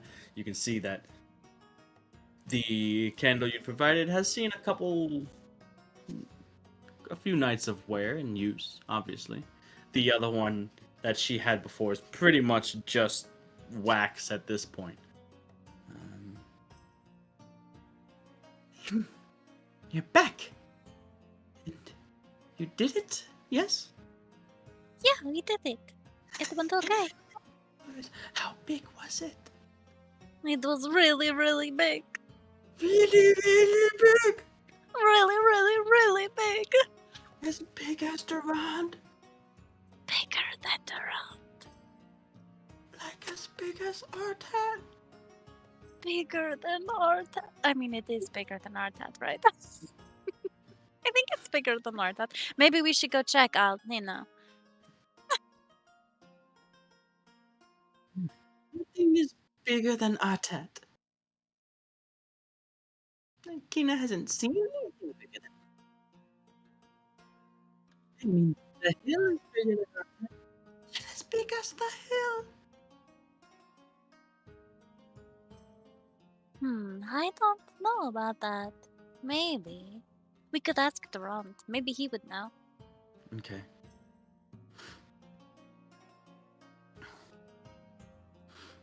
So, time being the weird thing it is, Durand, the house like this is happening. So Kina rushing out of her room towards you, who's enjoying some sort of beverage, just relaxing, just rushes up and like slams her hands up at the table, just staring up at you. Yeah, yes. How big is it? How big is what? The dragon. Oh, Elevon says it's bigger than Artat, but I don't think so. And nothing's bigger than Artat. Was it as big as the hill? I suppose a good frame of reference is probably about the size of this house. A house dragon? Well, not a. Like looking around and watching it and just like looking at it. It's really big. Yeah, not so much a. Were you house dragon. scared? scared. I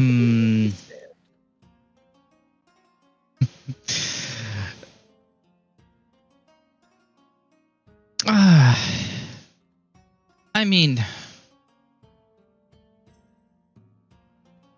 how do I keep a straight face about this? Not too much. Oh, you're not scared of anything, are you? Well, you shouldn't be, because Kina lit a candle. A candle. Well, It's probably what kept you safe while you were able to win. just a regular.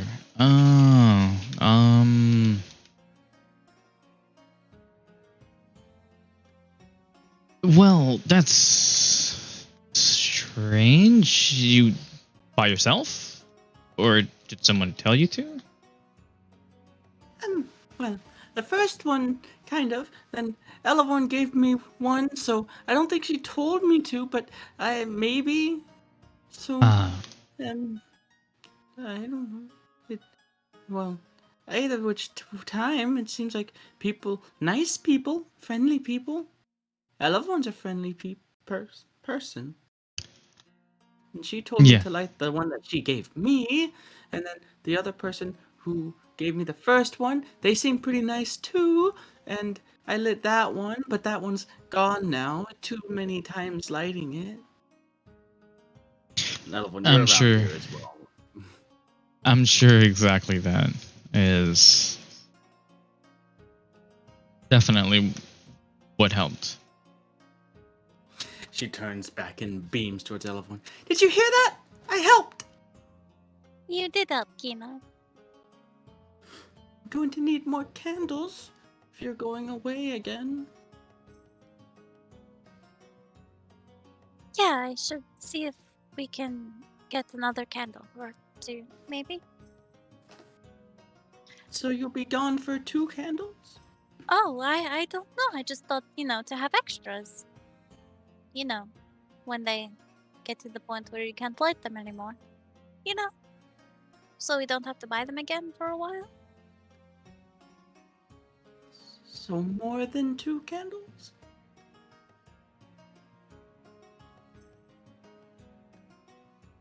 We're not really sure when we'll be back. So more than 2 candles. Just in case.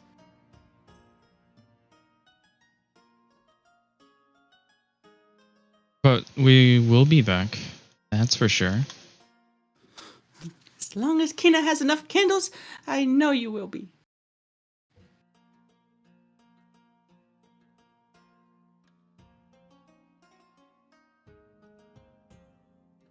Tina, I saw something on my way to the dragon.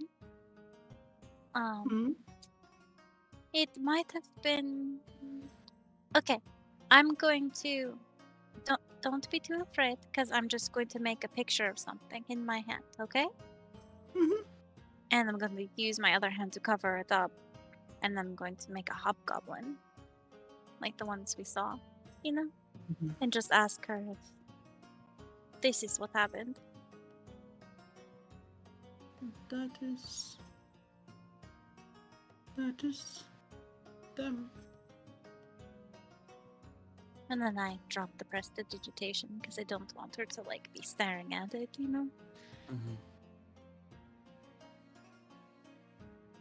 seeing the gaze doesn't meet yours. It's kind of looking away, but they're wide and kind of occasionally shifting back and forth, like searching memories or having memories flashing through her head. But you're safe here. You don't have to worry about that, but I just wanted to know if that was what you saw. Do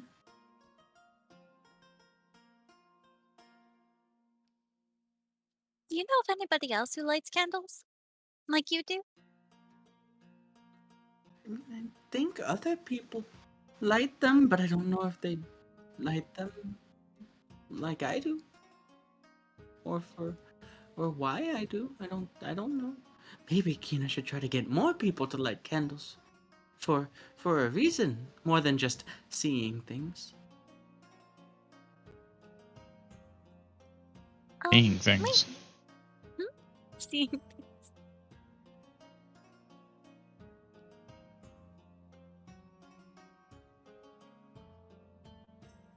I feel like this relates to torches somehow. And I look at the rope. Yeah, maybe somewhere down the line, Kina's parents made torches. Well, no, I mean seeing things in the dark, you know. So it's never mind. It's okay. Hmm. It's just that everybody else has dark vision and Duran doesn't. So like we'd be fighting something and he can't. He's at disadvantage because it's too dark. Uh, I'll So I'll take out the half mask, like put it on and tap it. all right, you have that done. That is good. I almost forgot about that. But yeah, what do you make of this Sunbringer guy, person, lady, entity? Me? Mm-hmm. I'm not entirely sure what to make of it. It's suspicious. I don't think they mean anything bad, based off of everything they've done to help. But still,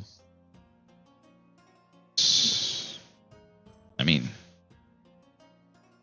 applying everything I've learned from the Aegis, it's just strange to have someone going around just promising good things for lighting a candle.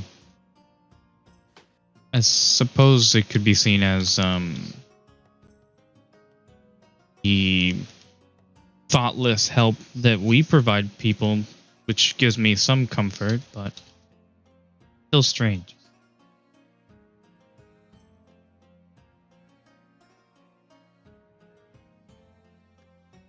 I think Isaiah was looking into it some. I wonder if he kept studying it or did he mention it? I don't remember. Somebody did while we were in Worthy, I think.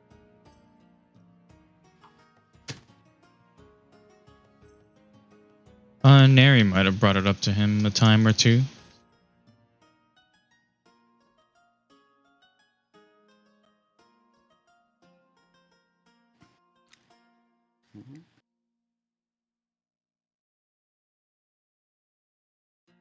Well, I'm sure that's not the last time we'll see them. If we continue to do what we do, and if they are good, then I'm sure we'll meet them many times.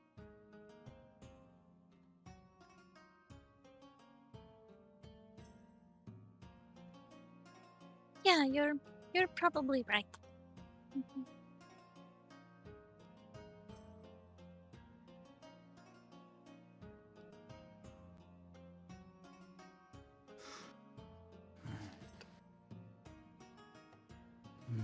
Neredian,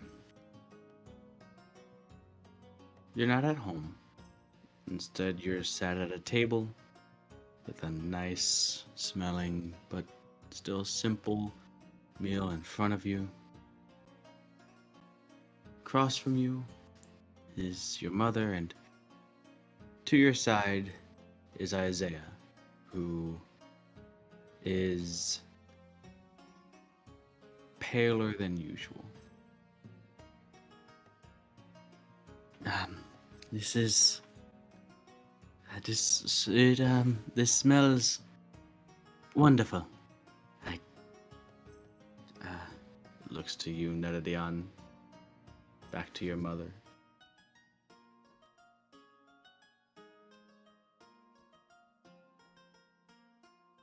Yeah, this is absolutely delicious. This is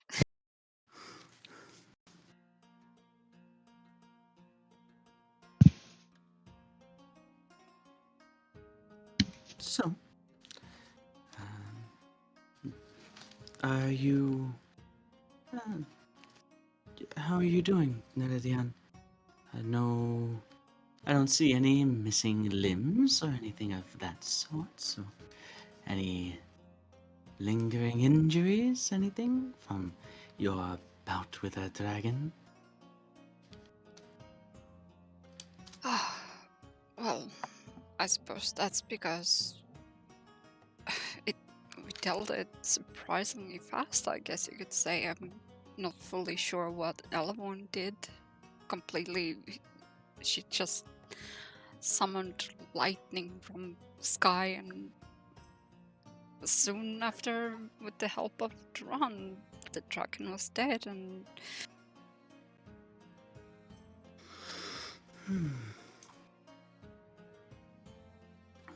Yeah.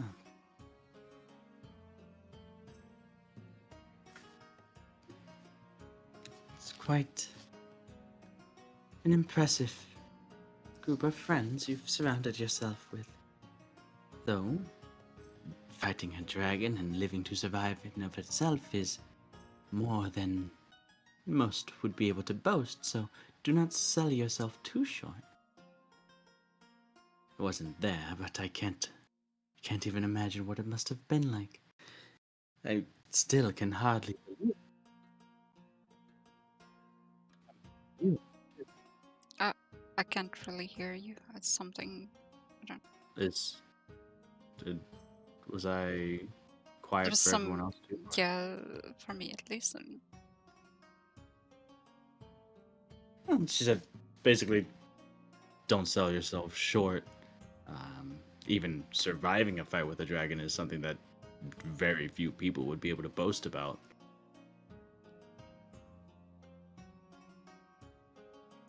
But anyways,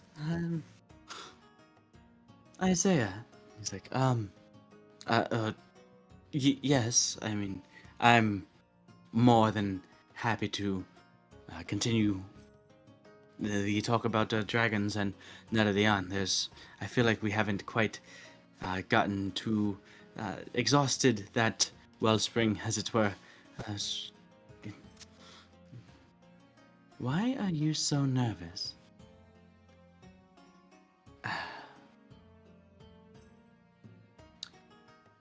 To be fair and honest, I can't quite place it myself. I mean,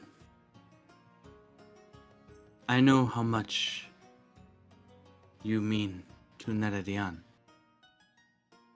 I was there with her before they had gone out to find you, and I must say, all of her stories and what she told me about you hasn't done you justice at all. Still, all the while, I would, I suppose if you found me suitable, worthy, then I guess that would be quite the burden lifted off of my conscience. She takes another bite of food.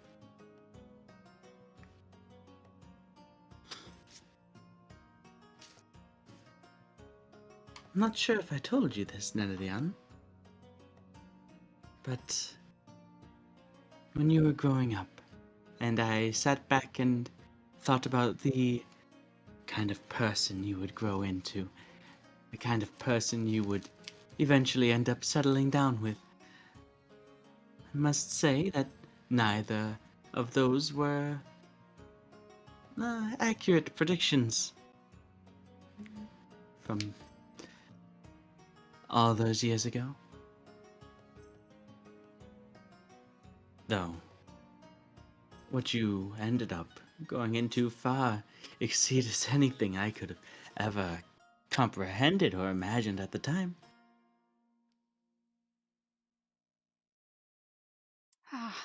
well, I didn't really expect myself to be in this situation either, to be fair. We all play with the cards we are dealt. We This have to is make true. the best of it.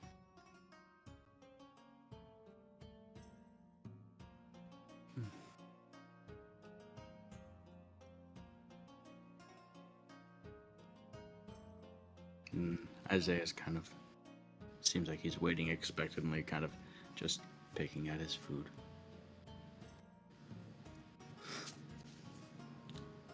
Your mother just kind of she definitely sees and reads his nervousness and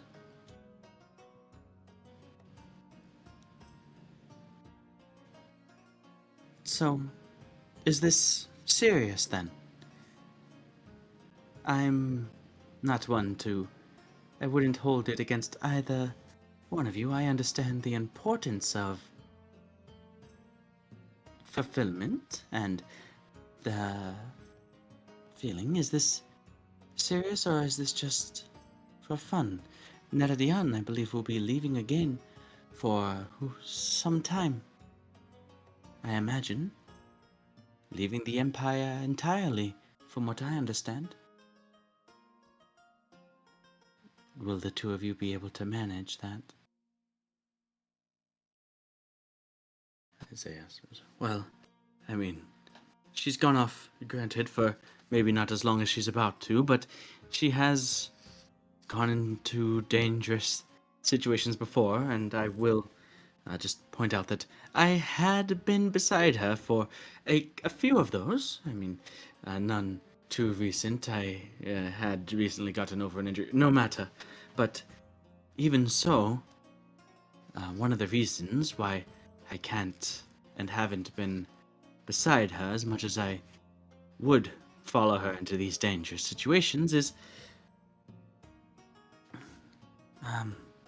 I'm setting up something here. Something that her and the others can use to return to quickly should they need or want. And though it is still quite a ways away, I feel like that would potentially lead us to seeing more of each other, and of course, you being able to see more of her as well. Back to your question, I suppose I got a little bit off guard, off track rather. No, I don't see this as something temporary, something minute and insignificant. No, it's definitely more. And he lowers his breath and whispers to you, Neredian. Does she know that you, died? I just got leaning a bit closer still. No. No. Your mom doesn't quite overhear, but definitely Just gonna smile piques your widely interest, at right? her. Now it seems like you two are conspiring. But no, mother, no. I Well, mean, like he said, I think we are in a serious relationship, and I he think if nodded. even though I'm living further away, I'm sure we can get through with it. And he's nodding, agreeing as he's taking a sip from a glass. And well, if that's the case, then have you thought about children? And he also almost joking. and she just has this look of sort of mischief on her face, sort of like a payback for the little whispering going on between the two of you, keeping her out of the conversation. And she takes a healthy sip of her drink before the rest of you continue on with the meal.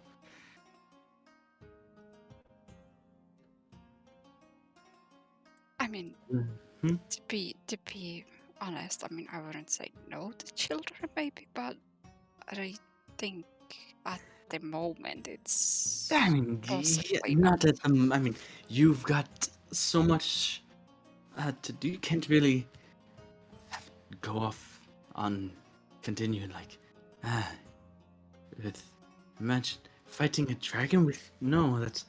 I mean, there's time. There's always time later. Yeah, we're young. We have time.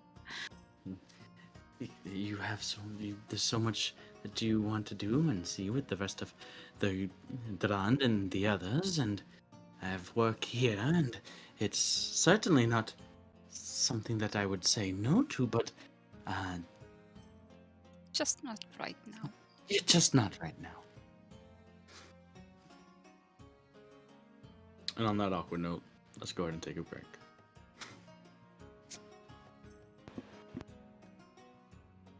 "20 minutes past break time, but better late than never." Break. Well, break time.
Apparently not, because I missed it.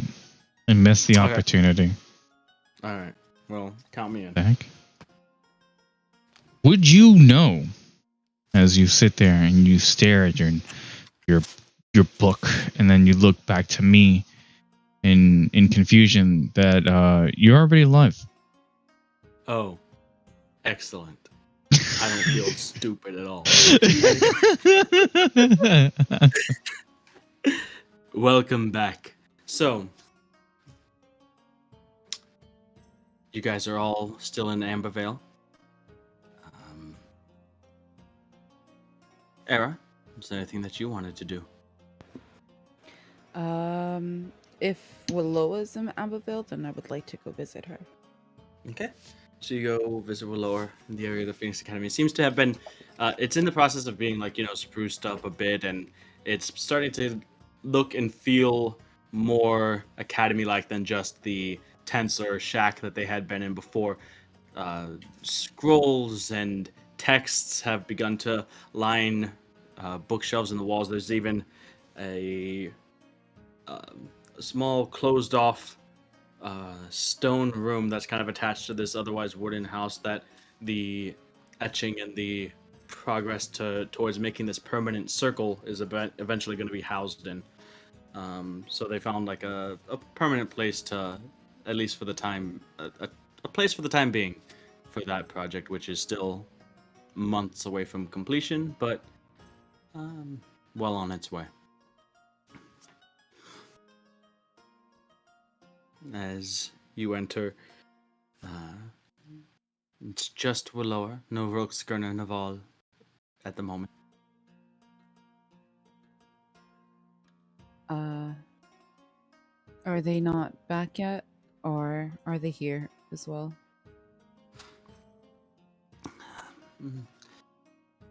They should be arriving shortly, within the next day or so, from what they have spoken with me about. Anyways, they're taking the slow road back with the others that were sent down to Crestfield. Okay, that's good. I know I shouldn't worry about them the way I do, but some things you can't help, I guess. Well, from messages I have received from them, they are very glad to hear that you're okay and were successful, moreover. Speaking of, I received word not just from you, but I have received the official letter from the Grand Conjurer about, I suppose, your release from my supervision. Not that you've been spending much time here as of recent, anyway. It's been a bit chaotic, and it's not easy to really keep in contact. Sometimes it just kind of goes over my head, and before you realize it, days turns into weeks, weeks turn into months, and No, next thing you know, you're fighting a dragon. It But is fine. From watching you these past months, I feel like affording you more freedom, more room to grow outside of the shelter of the academy will probably end up being best for you, and as such, when you return to us, the academy itself. So I encourage this decision and you to go out and expand, broaden your horizons, your mind, and your experiences. There's only so much that you can learn in books, even though you can learn quite a bit. I'll say I have definitely done my portion of research on dragons via books. So it's kind of funny that you mentioned that, but I agree. There is a lot more that I can learn, not just to provide to the academy, but my own interests, or at least the new ones that I've developed. Care to share? Well, It's just, I'm not necessarily complaining, but it's different, right? When you're out there in the field doing combat, you have to think more on the spot. And yes, while I may be talented at these spells that I can cast, I need to adapt further my tactical decisions, if you will. But it's fun in a way. But I need to also rely a bit more on others. And not to say that I'm not used to it, but it still can be difficult. Well, if you're speaking strictly when related to combat and life or death related incidents, the those in our school who are assigned as two detachments of the army, and as such, they have to learn that lesson as well. While we are certainly talented, certainly an asset to any who would have us,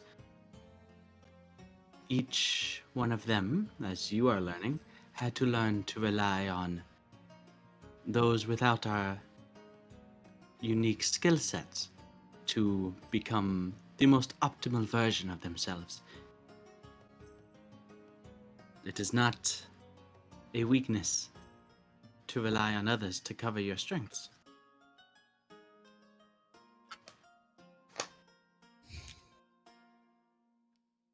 One might even say that is the smart way to go about things.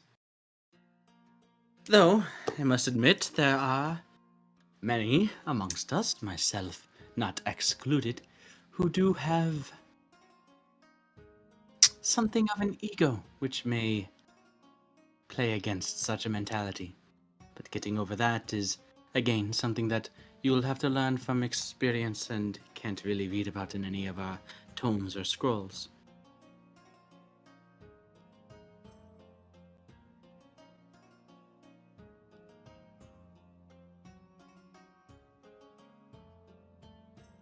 And during this dragon fiasco, what sort of adventures does the Great Willoa, or what have you been up to? Well, wrangling Naval is always an adventure in and of itself. However, with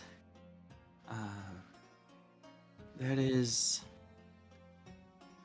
certain tasks that are now being divvied up, or at least in the wings. Many of the mages in Vasselholm, as well as, I suppose, our little detachment here in Ambervale, are going to be sent research notes on the dragon that is beginning to be more closely examined, that you had slain and is now under our care.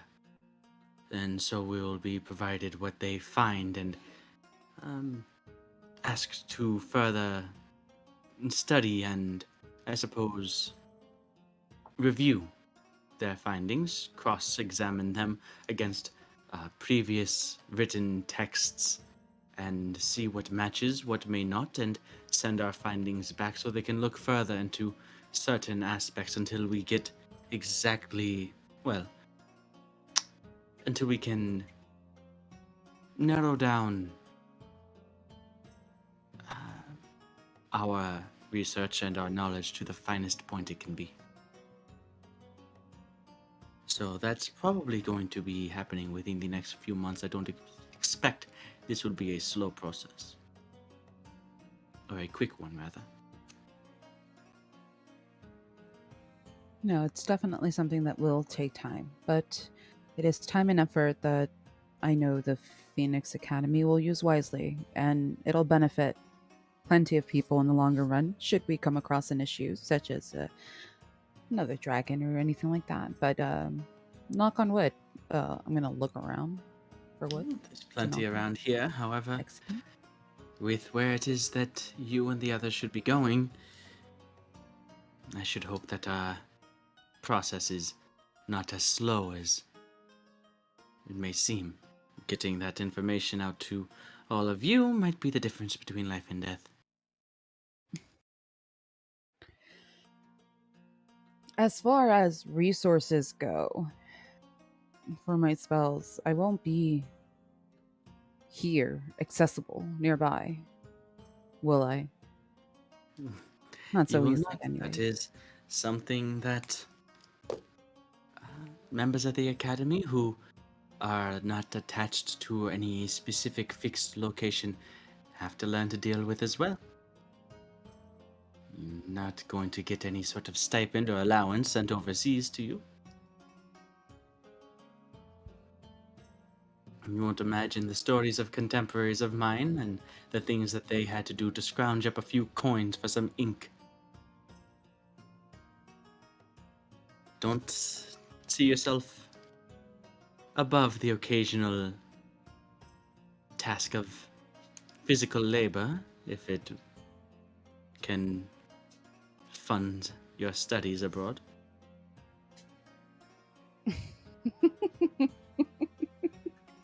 You're so Though, with funny, the skill Lilith. set of you and your friends, I assume that the jobs or finding ways to acquire wealth would be a bit more lucrative than that.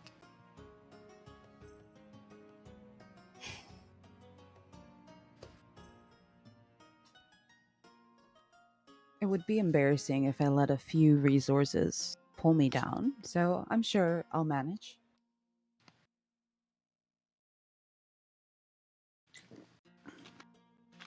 I'm sure you will as well. And just as soon as we finish this circle here, I we will let you know. If you haven't got what the eventual pattern will be for my Cele yet, I recommend you do so before you leave.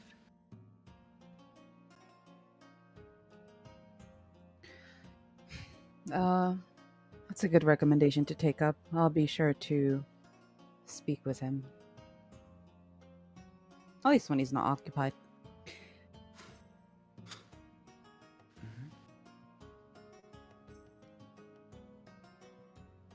Anything else?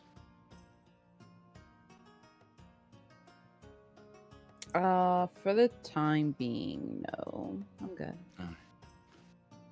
So, at some point the next day, the four of you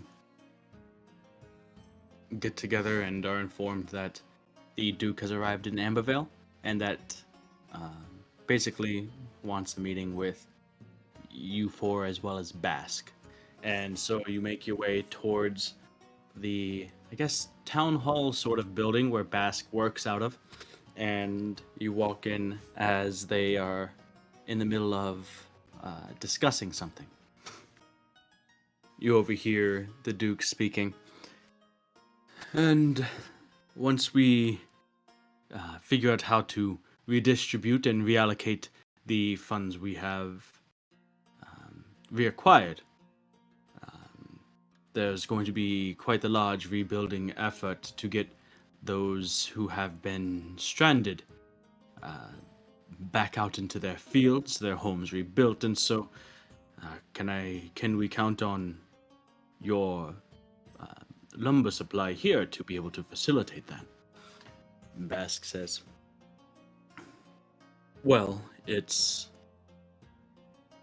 might be it's a big order, but I feel like we'll be able to fulfill it.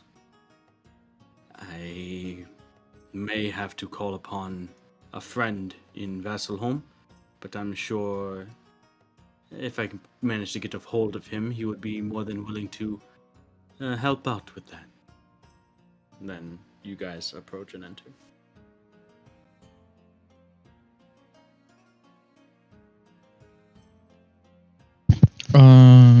Help with what? Well, at the moment, we have Razi managing, I suppose, expediting the growth of tree farms, if you will, for the lumber mill. And with it's been slow going. She's not near as powerful as Elevorn here, but it definitely helps us get mm, resources out. So we have a mutual friend in Vasselholm that could probably help out with that as well, similar to how Elevorn can. I just need to pen a letter.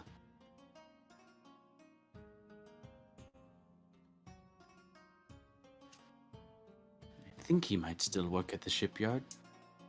Do you know? At the shipyard. He means shift. I mean, I don't know. I mean, maybe I know. I mean, Huh. I learned young. Oh. Would I know if he still works there? Or... Not necessarily, but you would know a guaranteed way to get a message to him. At least, you know, a place to send it to get a message to him. Well, I mean, I can't guarantee he works there anymore, but I mean, there is a way to get a message to him. Yes. Right, I'll work with you on that later, Neredion. Baskman. And then the Duke says, well, now that that business is at least addressed, the rest of you, and as you get closer, you realize there's a third person in the room that you didn't notice because of their stature. And sitting beside the Duke is the head of the Merchants Guild, the gnome Humphrey Silverpocket. Huh. And he's sitting there with a little pair of spectacles on, with like 3 abacuses. What the heck is an Abacus? abacus? You don't know what an abacus is? No. Paint a picture. The little math thing with the little tick, tick, tick, tick, tick, tick. Oh, okay. Yeah. And what looks like a large ledger and some other scrap sheets of paper in front of him.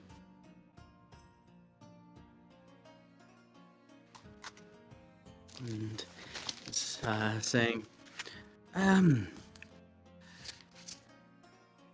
so the Duke continues. So, we have received the coin that was reclaimed from the Dragon's Hoard from the Academy. They were pretty quick in delivering it to us, and we had to be quick about counting through it, and we've counted it a few times, tracked it against the ledger that we took while collecting the coin. And Humphrey, it's like, yes. From what I've seen, it does seem like, well, it's going to take some time to properly appraise and value the jewelry that was taken as offering. And other than that, we do seem to be a bit short of the total that we had collected, but nothing too egregious. But certainly we reclaimed less than we had given out, but who's to say what happened to it once the dragon got its claws on it? Humphrey's looking to each and every one of you.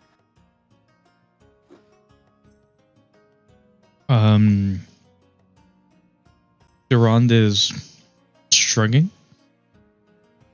Elevorn is As confident and unknowing as he can possibly be because he has no clue.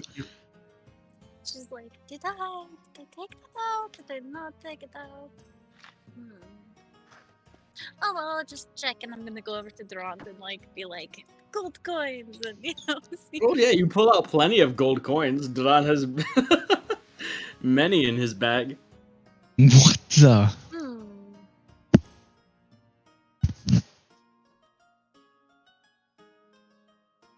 And then I get an idea, and I turn around and I get my backpack and I empty, whatever I have taken, just self-transport. Like, here you go. Wait, what are you doing? Well, She while they originally- were butchering the dragon, I was just filling my backpack and not filling it because I couldn't carry it, so it wasn't uncomfortable. So there's To a bunch try of to help bring it. random gold, Yes. silver, copper just Mhm. scatters around, as well as all the other bits and baubles that you have in your backpack.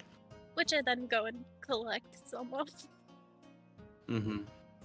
It's like empty it out. There's clinks and acorns and little twigs and some really old looking berries and random bits of chalk, and then at the end just a loud thudded clunk that might even put a little bit of a crack in the table as this just large egg rock lands on it. Oh no, Eggy!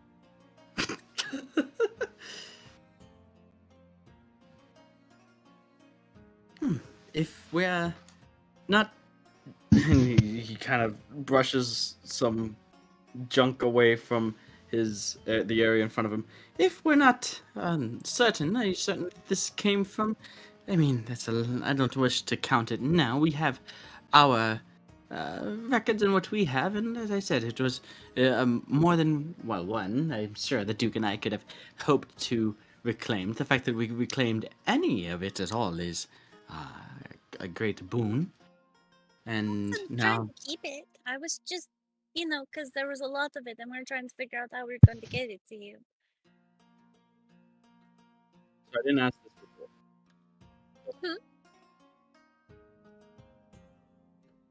Hmm? I guess the question really is just for Neridion. Would you have returned what you took? Not at this point, but before it, when they were like gathering the treasures and all that. Or would you have just kept that? That's your call. I mean, I only took 200 gold for myself, so. Oh, 200 gold. Okay, I didn't know if you would take. There's a difference between 200 gold and like 200 pounds of gold coins. Oh.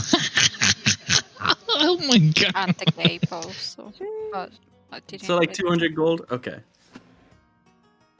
Did you already mark that into your inventory? No, but I mean, I didn't add it to my other gold. I just marked it just in case. Okay. Yeah, go ahead and add it to your other gold if you're gonna keep the 200 gold. I thought they'd notice. The amount was negligible, and I assume that not everything that was offered would have been taken. There's probably some coins scattered about the land for some lucky traveler to come across in a few years' time, perhaps slipped out of the dragon's claws, lost in the lair, what have you. But we were able to account for a majority of it. And I suppose a question to be posed to Basque and the rest of you here, as the citizens, albeit few in comparison, of Ambervale were also asked to pitch in. We're going to have a meeting of a council meeting at a later date to solidify what we do, and basically the two options are: do we attempt to go back and fully refund and repay everyone exactly what they had given to the best of our abilities, or utilize the gold to rebuild, as it were, fund projects to build back what the dragon destroyed, as well as set up a more of a as well as other infrastructures.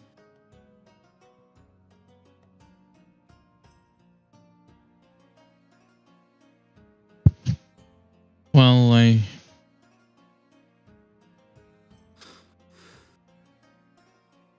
Certainly, some, at the very minimum, some will be returned.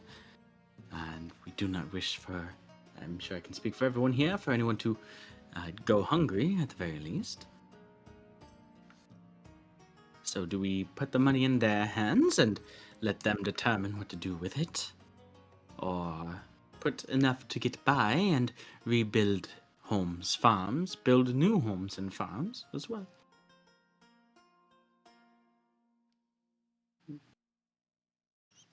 I'm sure with our connections, resources, and collective advisors, we would be able to more efficiently spend the coin than were the individuals to go out and attempt to perform such tasks themselves.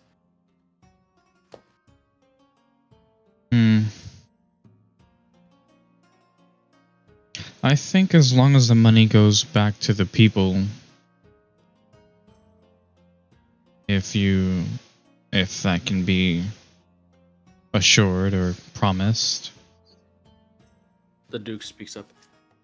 Whether it be in coin or in assets such as shelter and workable land, I can assure you that is our full intent.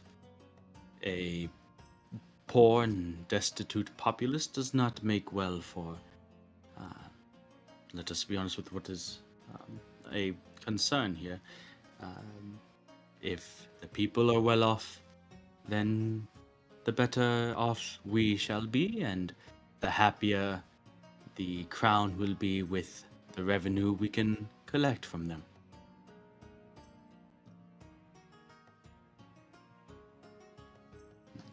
Bask nods as well. If we can rebuild the farms, if we can rebuild the farms, if we can build new ones, or like you said, new infrastructure, something to get the people back to working, not relying on handouts, the coin, but rather being able to make a living for themselves and their families. I feel like that is best. I would say I don't exactly know how economics or politics all work in this sense, but if there could at least be, while this building is going on, a bit of a tax break for the people. I can only imagine donating a large sum of their money to the dragon to then only be taxed these same amounts with limited resources and infrastructure that would be troubling for the people. Ham freezes. It's very complicated to get into that because you see the money to rebuild this infrastructure that they need and that we all need to begin to generate that revenue and to sustain livability. That a lot of that does come from the taxes, and certainly there are other expenditures, but something can be organized, I suppose. And well, if there's any positive to this, is that it happened during, I suppose, the warmer months where we have time to rebuild and we have time to maybe get back to a point where we can at least get a maybe half a summer and a full fall harvest if we work fast enough. And to work fast enough, I think that trusting in the individual person to rebuild a farm and home will be much slower than if it were some sort of plan instituted by the council. Instead of I having believe each you. individual. I believe you. And I trust you. I mean, we worked well during our efforts in building Ambervale itself and everything in Brushburn. So, I mean, I have no reason not to trust you. It's just I mean, I'm just thinking of the people is all at the end of the day. So if there's something that you can do to give a bit of a break to the people who were just ravaged by a dragon and had to pay for it, then just try to keep that in mind.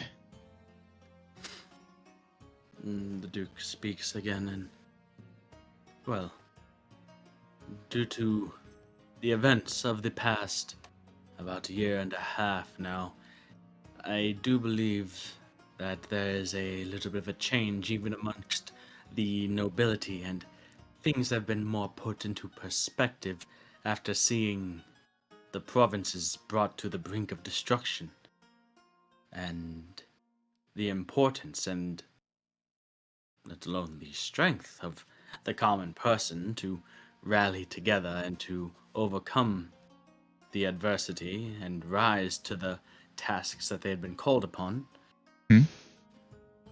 I feel like a value that may not have been there amongst the elites has been seen in the lower classes, one that is important. So I do not doubt that we can put some, at least temporary, policies in place to maybe lower the gap, even if it be marginally. Nobles might not be too happy about it in the long run, so we'll have to make do with what time that they will be okay with it. But I think I can pull some strings, whisper some words in the right ears to at least make a temporary levy on the taxation doable. I can't promise anything long term. It's something we're gonna have to establish a date, a specific date for it to end, but it will be doable. Leave that in my hands. I understand, and I do trust you. If there's anything that basically, I don't think there's anyone better for this kind of job. Speaking of jobs and a job well done, Humphrey, are you finished with the calculations? And he goes, just give me another moment. And, yes, I believe what we discussed earlier, more or less, should suffice and be appropriate given our course of action. It's like, very well. And he takes out a hefty sack of coin. Certainly, there must be some reward for slaying the dragon and sparing the provinces of further damage and destruction, death. This is not negotiable. There's to be split amongst you for your services to the provinces, to the empire, and its people.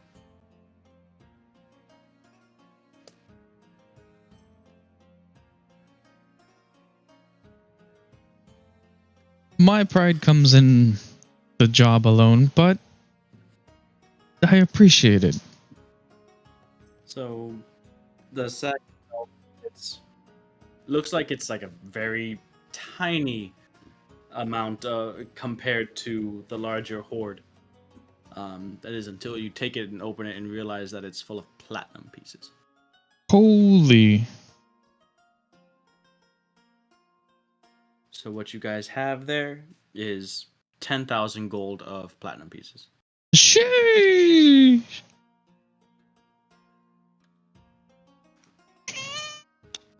Just pepper meow.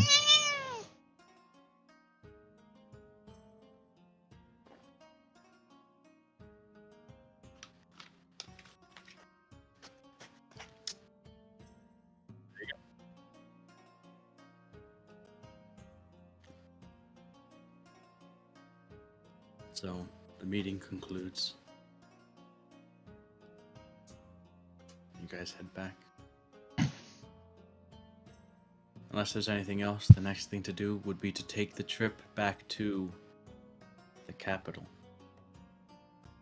As the visitors that made their way from the Aegis, including the two wings, have since departed Ambervale, and you come to learn that they did so not long after you had seen them last. Either they have gone to they themselves have traveled to the capital, so they've been there for a few days now, or at least have been out of the southern provinces for a few days now. Biscuits. But according to Svenkrit, you are, expected there.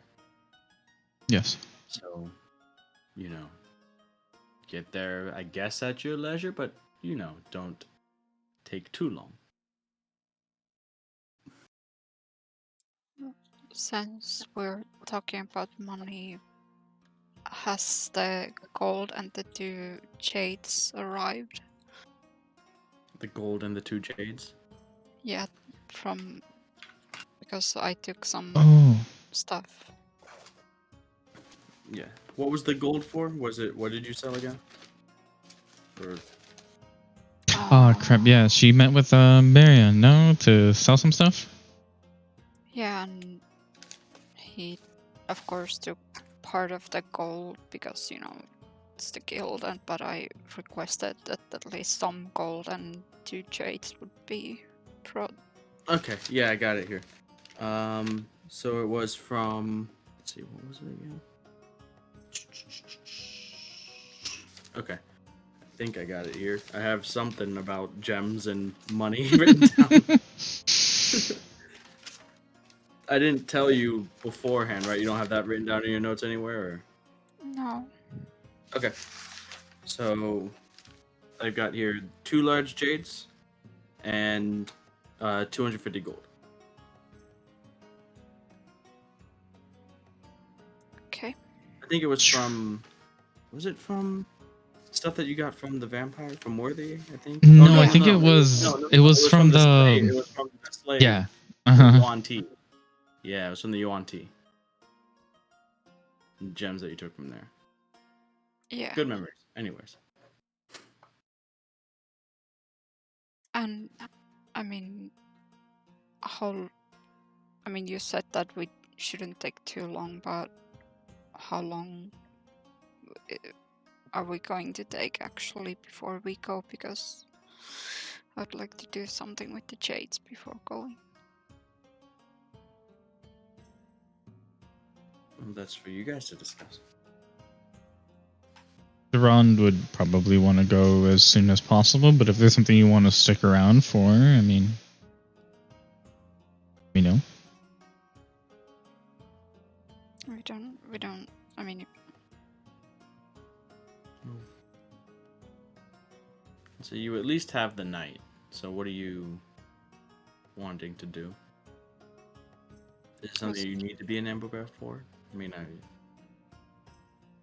I guess she could send it over, but she would rather give it herself. But I was gonna do the pen, but I guess not. Oh, the pen. So you want to craft a pen, right? Yeah, but I guess not. Why can't you craft a pen? What do you talk? Why do you mean you guess That could not? take a day. Right? I think a pen would take Why a day. can't why does it? Am I confused? Like, why can't you do it anywhere? I mean, I said I could do it everywhere, anywhere, basically, but I can't. I mean, I wanted. You can't give it. I would have to send it, but I mean, Who are you? Okay, hold on. Just remind me because I can't think of everything. Who are you sending it to? Who do you want to give it to? Your mother, I'd right? say, yeah. To Isaiah. Yeah, Yes, right. So a thing that you could do if you wanted to is you could either get it started or lay out the plans, and you can entrust your foster father, who is in Ambervale, to finish it and give it to Isaiah. Or you can you can hold on to it and find a way to send it to him yourself later on. I'm not gonna send it to him. I'm just gonna give it to him later on, I guess. Okay.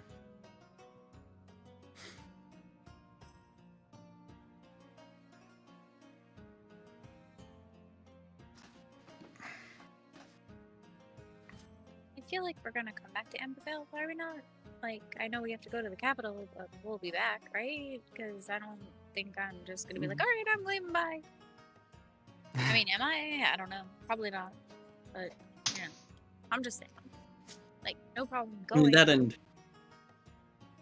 you have means of crossing through time and space very quickly. Well, maybe not time, but at least space.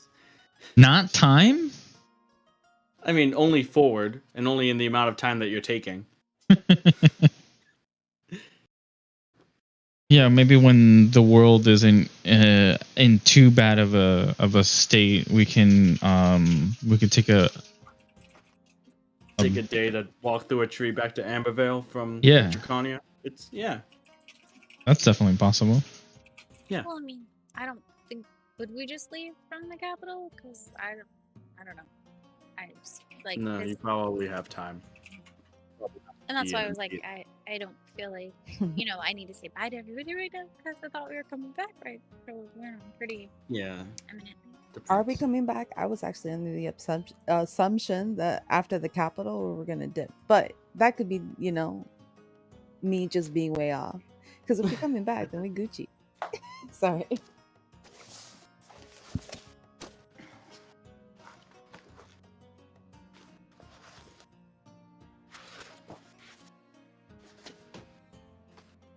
Nothing. Okay, I don't want to make anyone feel rushed personally at all. It's just Durand.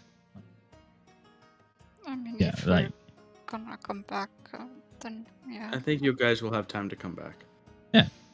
I think just so. But craft it along the way. And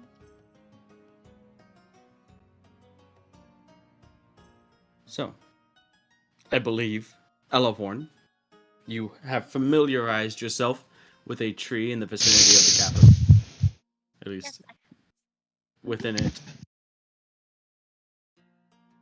So, with the next day coming, anything you guys want to do before making that journey?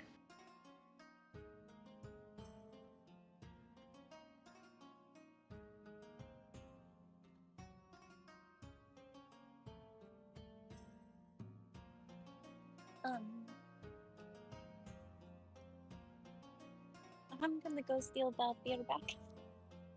Okay. Yep. You got Valfir back. Although he doesn't seem uncomfortable where he is. He recognizes and is excited to see you like a little puppy dog. trade him for an egg. Yeah. Here you go. Eggy now. You know, take care of it. A big dragon's gonna spawn from it someday.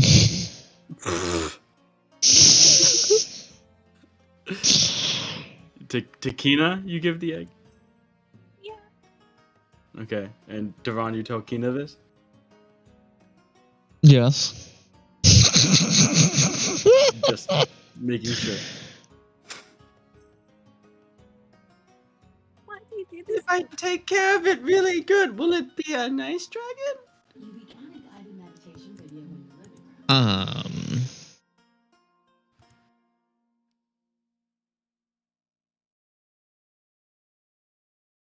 If you raise it right,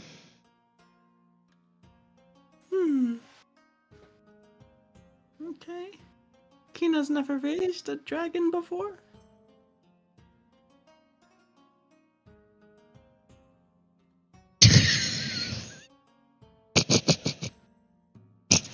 Did you get more candles?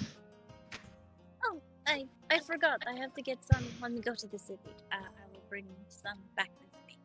Okay, don't go anywhere too dangerous without bringing me more candles. You We'll got it. try. What? We'll try.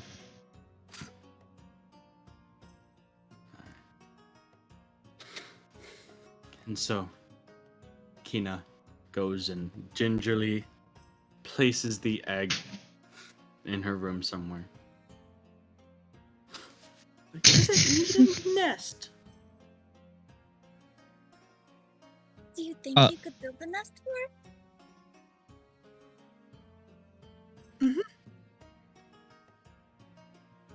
Kina has seen the chickens do it. Maybe one of the chickens isn't using theirs. Those are too small. Do you think a chicken could use this? If a chicken sits on this egg, will it be a chicken dragon? I don't think that's how it works. You don't think so? I guess probably not. I'm not even sure if it's gonna work.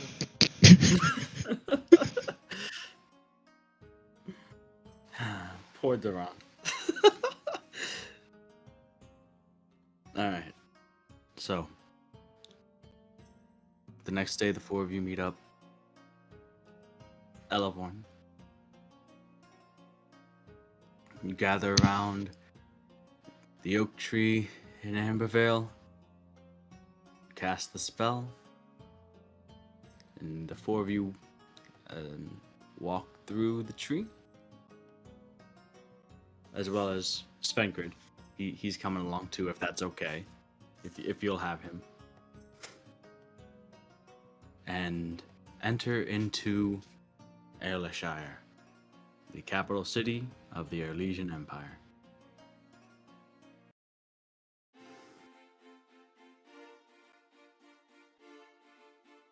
Again, a bit taken aback from exiting the humble village slash small town of Ambervale into this thriving metropolis that is the capital city of the empire. The roadways paved, the buildings 2-3 stories tall each, and as you navigate the city, each like very nicely and planned in their spacing and orientation. Where you're going to be gathering, where you're going to be meeting, and is in the capital city's temple, the Platinum Aegis temple here in Airleshire. I don't think I've been. You have not.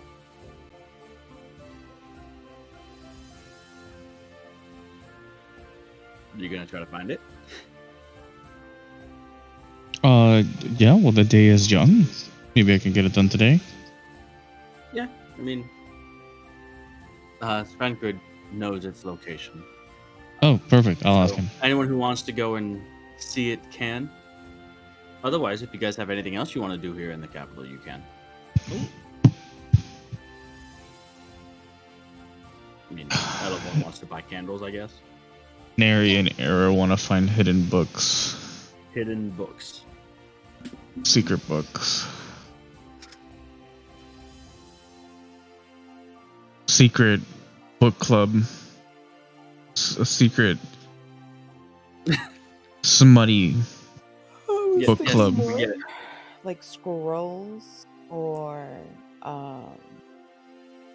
but you know what? That sounds like a good plan for me. I don't know. You're What are you loaded looking now. for? Maybe you want a bunch of magic stuff. Yes. All right, so what are you looking to buy? Are you looking to buy like parchment and inks and stuff like that for like recording like new spells, or are you looking for spells specifically?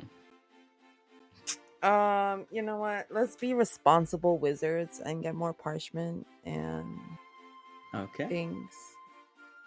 So, I believe the way that it works is it's 100. I think it's 100. Oh no, it's 50.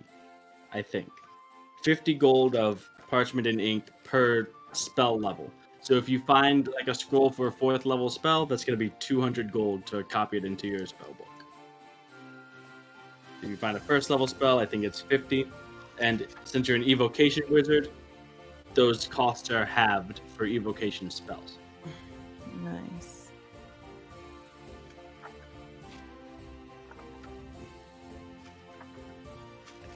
Let me just make sure that I've got that right.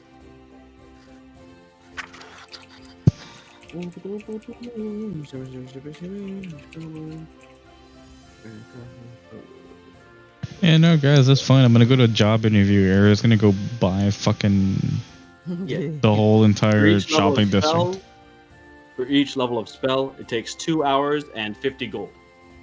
So a first level spell would take 2 hours and 50 gold to copy. For each level above, you add 2 more hours and 50 more gold. Those numbers are halved for spells that align with your school specialization. So have that for evocation spells. So how much gold worth of parchment and ink do you want? All of it, please. 1,000 gold. I don't fucking know. I didn't think this through. Oh my goodness. Okay. All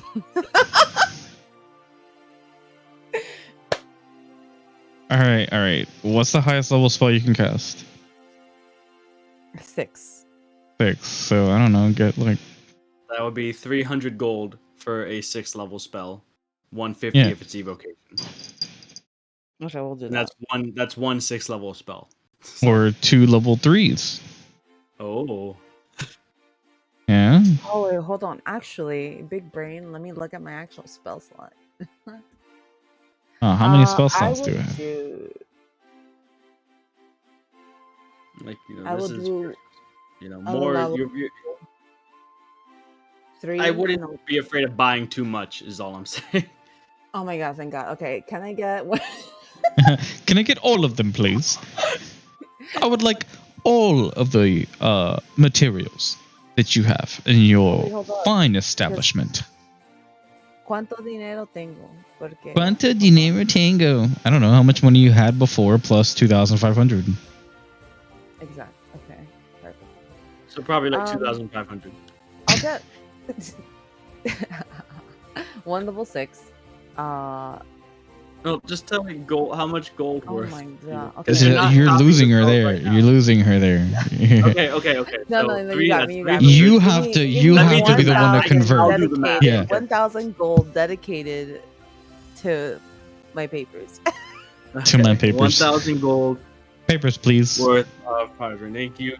Walk in Excellent. to 1 pound.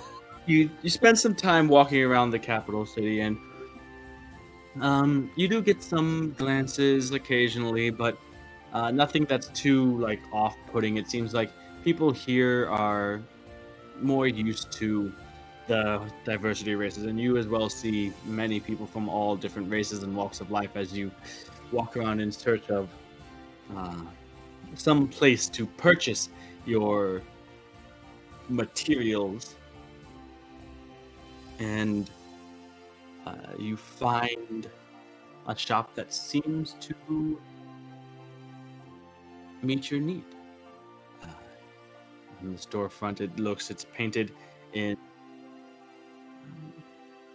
sort of muted pastels, but it stands out against the buildings to its immediate left and right, and it is named the Leatherbound Quill.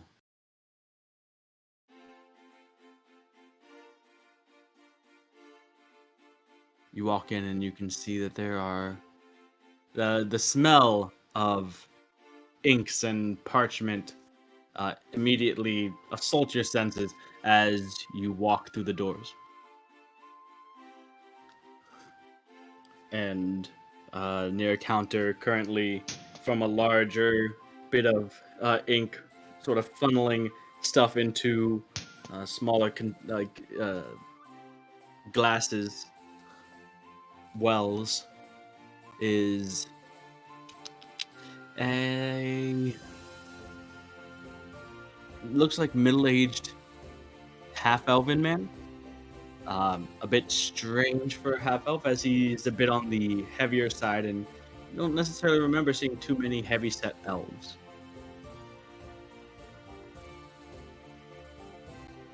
But he puts it down as you enter. Good day to you. believe I've seen your face before. Hello. I was looking for some help, and I'm not from around here. Kind of like looking around. Hmm. Well, I can say if you. What exactly is it that you need help with? I have plenty of stuff here, plenty of things that I could possibly help you find. Lots of good stuff here, trust me. Come to the right place. It sure looks that way. I was interested in purchasing some parchment paper, inks. He's continuing to just pour the ink into the well. You see him having he has like just it lined up on the desk.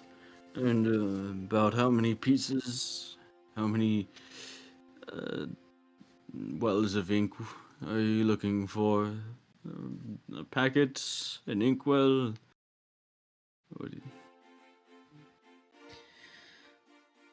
Hmm. Uh,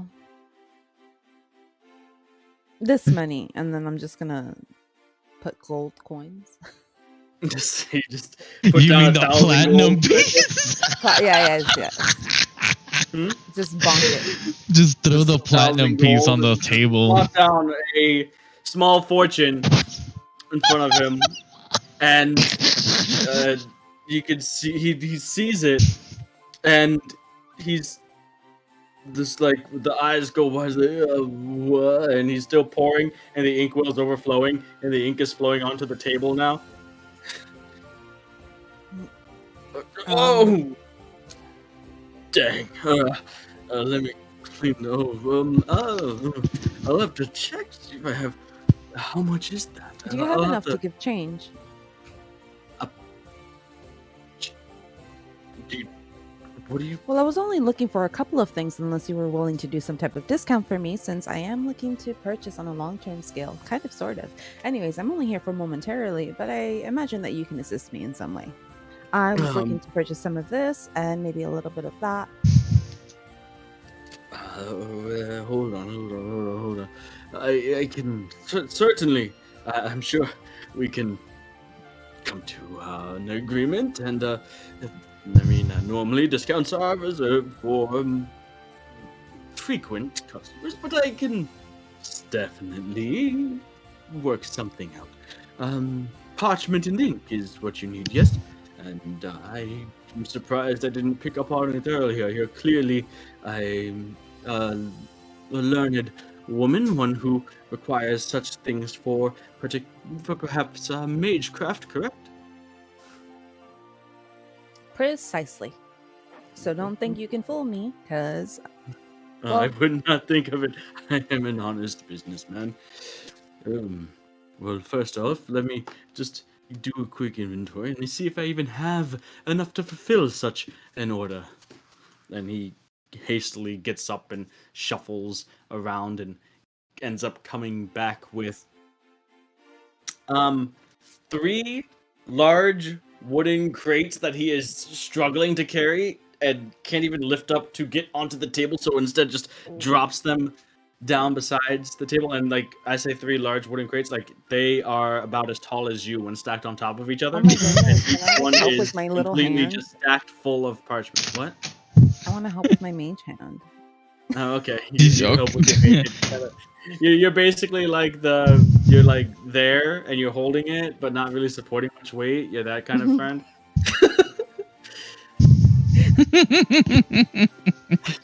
Okay, I I'm mean, if you want helping. big bead I'm and helping.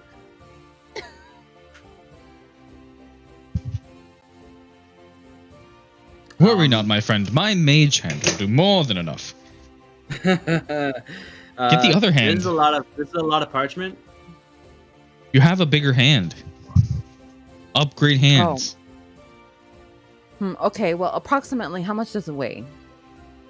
Without the crates. Let's see. It is parchment, but let's see.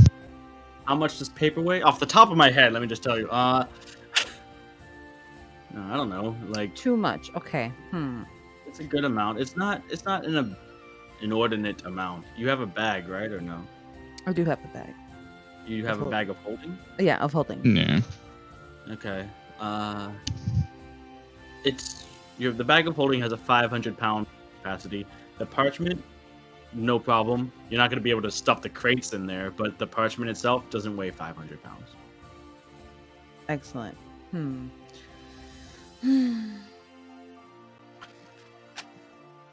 I could also come back, right? Well, maybe at some point, you know. I mean, I do have my teleport. Anyway, that's besides the point. I'm thinking out loud. Don't listen to me. I'm just organizing.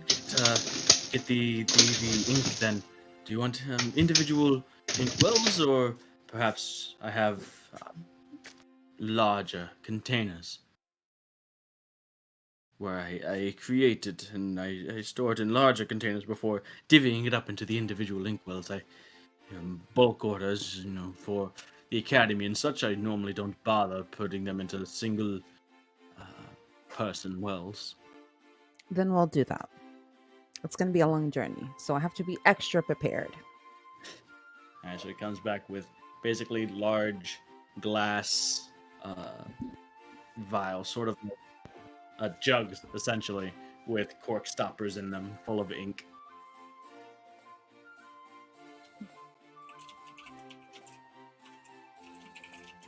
And go ahead and make a persuasion check for your haggling ability. Finally, my time.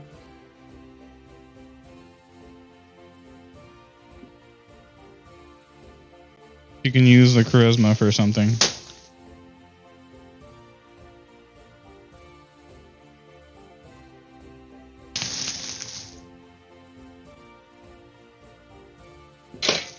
$18. 18. Well, I suppose if you could give your word that you will continue to bring this kind of business here, I can certainly give you incentive to do so. On top of that, I'll be happy to recommend any of my associates, should they need any recommendations from here. I greatly appreciate that. So, I could either simply offer you a percentage off employee discount, as it were, for these fine goods here, or perhaps I could toss a little something on top. You may if you insist. Well, which one will it be?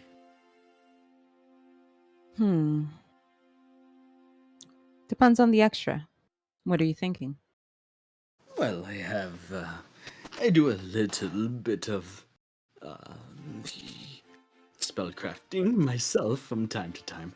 Certainly not on the level of those academy types that come in here, but I'm pretty good at the specific bits that I do, and I've picked up a bit of enchanting along all my years around such goods.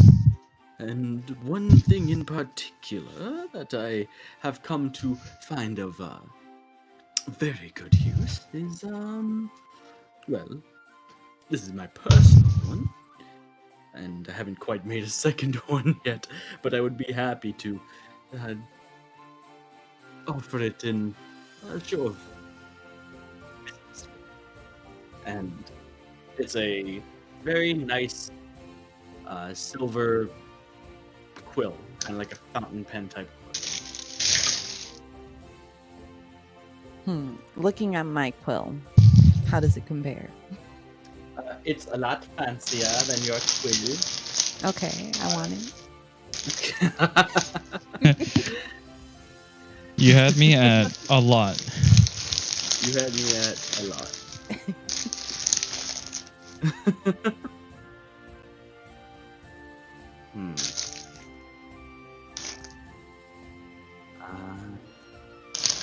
Essentially, it's done. It's like, well, he takes out a sheet of parchment and uh, using some of the ink that is still poured and spilled out from the where he had just overflowed one of the wells. He goes and he dips the. Would you like to see how it writes? It's of course it can look as nice and fine as it does, but if it doesn't write well, what's the point, right? Yeah, I'd like to test it out. Okay, well, allow me to show you.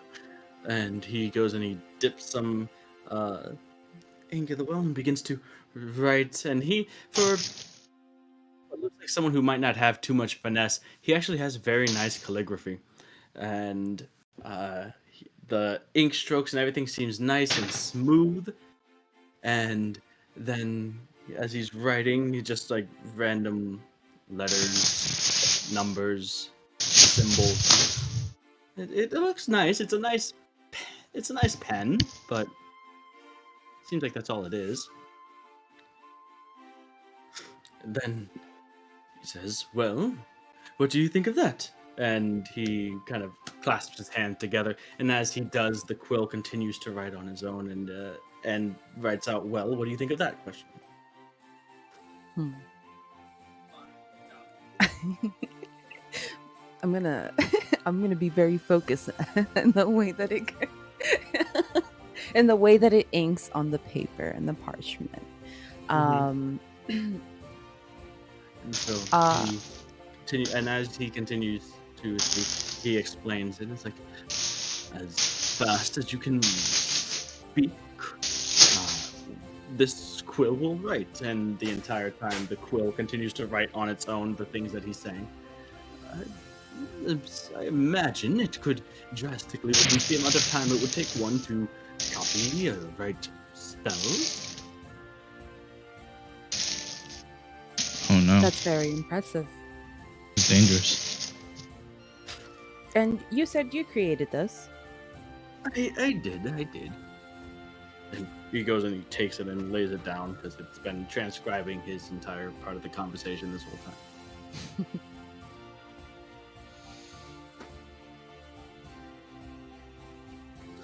Yeah, it didn't really have much reason to make more than just the one, but sometimes, the hand gets a bit cramped and you'd rather not. And there's still much more writing to do.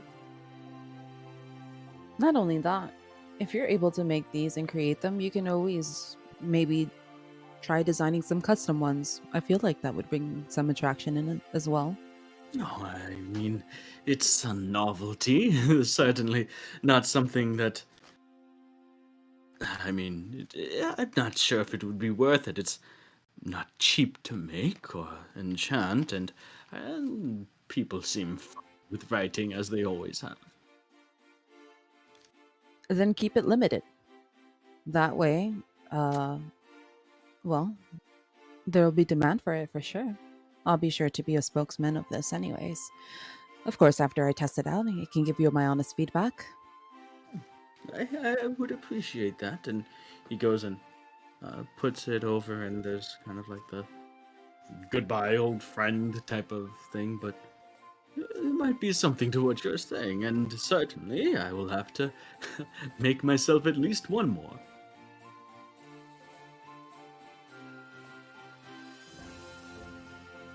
What was your name again?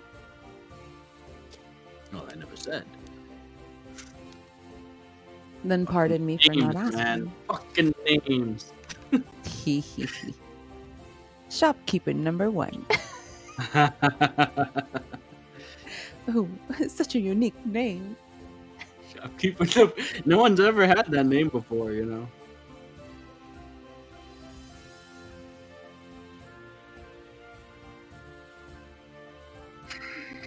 Names.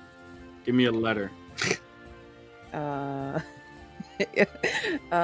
was Q. Fuck you.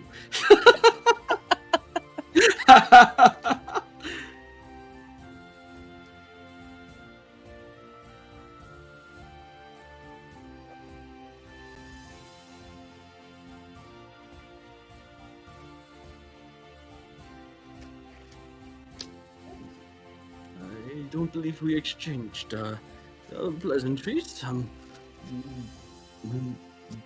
what was your name? I'm sorry, that's rude of me. I should offer mine first. My name is Malvin.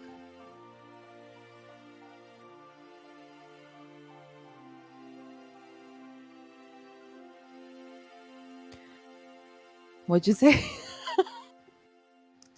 Malvin, not Melvin, because that would be too easy. Okay, Malvin. Thank you. Easy. Thank you. Okay. It's a pleasure to meet you, Melvin. My name is Arabelle. Arabelle. And That's don't you forget it. I mean, uh, I'll be eating well for quite some time, and with every meal I shall remember it. And await I like the your return business. enthusiasm.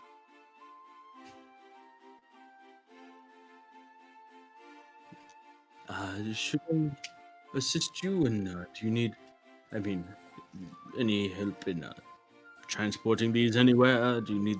You said you were from out of town, but is there any place that it could be sent or delivered? It's certainly a lot. Oh.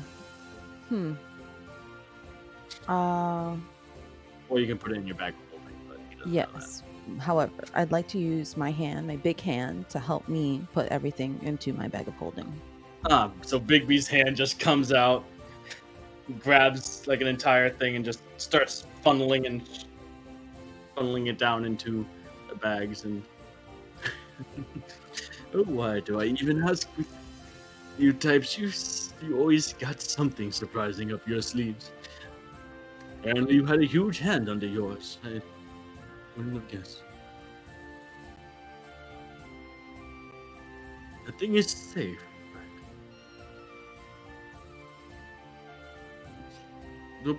Be careful with the glass bits. You got it. Mm-hmm. Quite handy. Wouldn't you say? He forces a laugh. Shut the fuck up.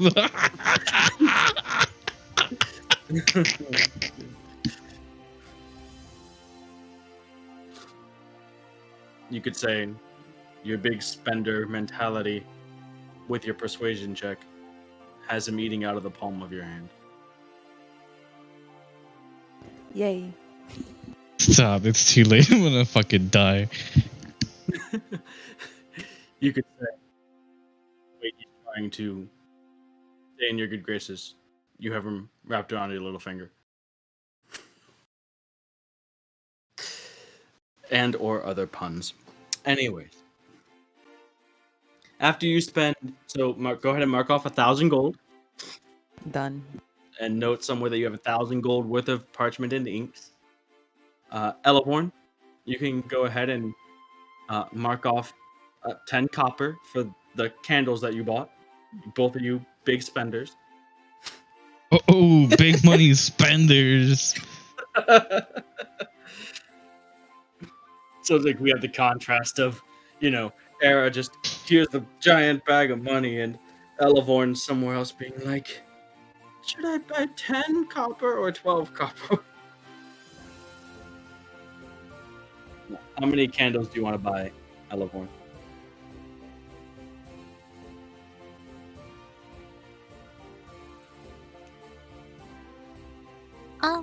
Could I actually get like a box? A box of candles? Sure. So that way Kina could give them to people if she wants to. Okay, sure. Go ahead and mark off and say 2 gold. And then, the candle shop place that you found, it does have some pretty nice like candelabra and candle holder type things. Either like stationary stand ones or the ones with the little like ring holder that you can carry around with you, and all types of different things, including as you walk in like a couple handcrafted chandeliers. Anything that's about the size of like the windowsill in Kina's room? Like a candelabra that will fit there, yeah. Or there's the, like I said, the little bedside type things as well. Just one that'll fit in the window. at the house for Kina so that, maybe it won't burn down. Okay.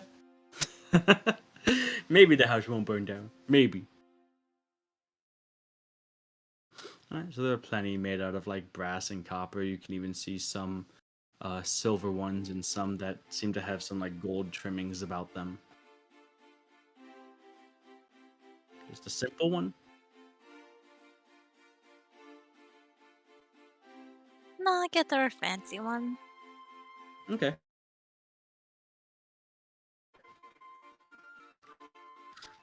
So there's one that you have the candelabra and it kind of instead of the three-pronged sort of candle, it's the one in the center. The two sides are like molded, crafted with a look like um, sort of like reared horses on either side of the candle.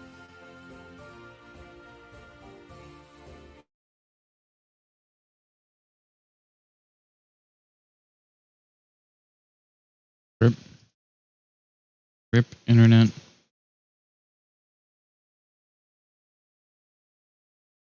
Is the ear on?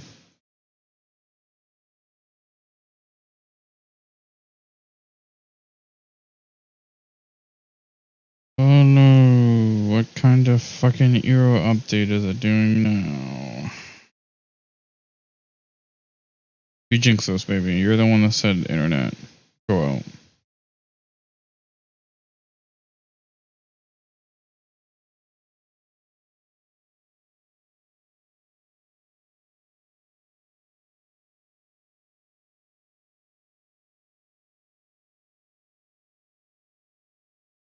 Is it still back?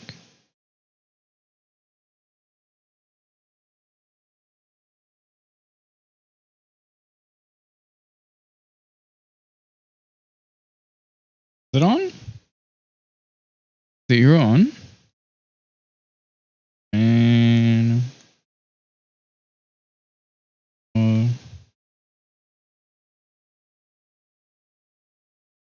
offline. Why? Why?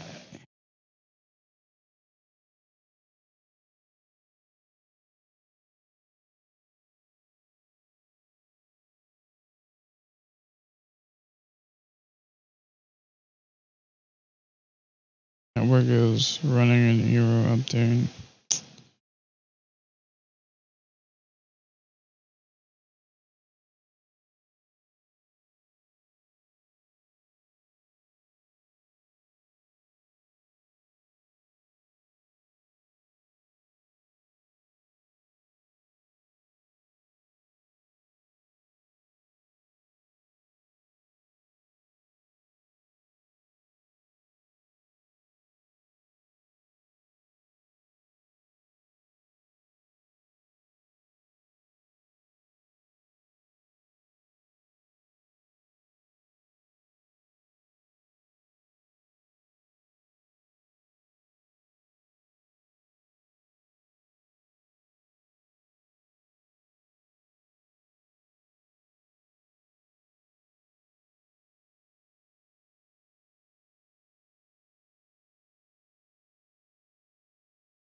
see it.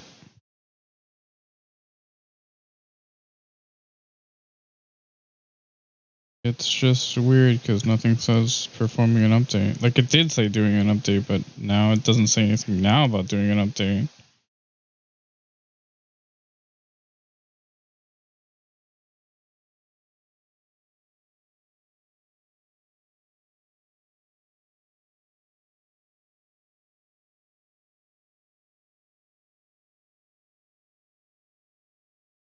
Oh, it's funny. It's probably still recording me.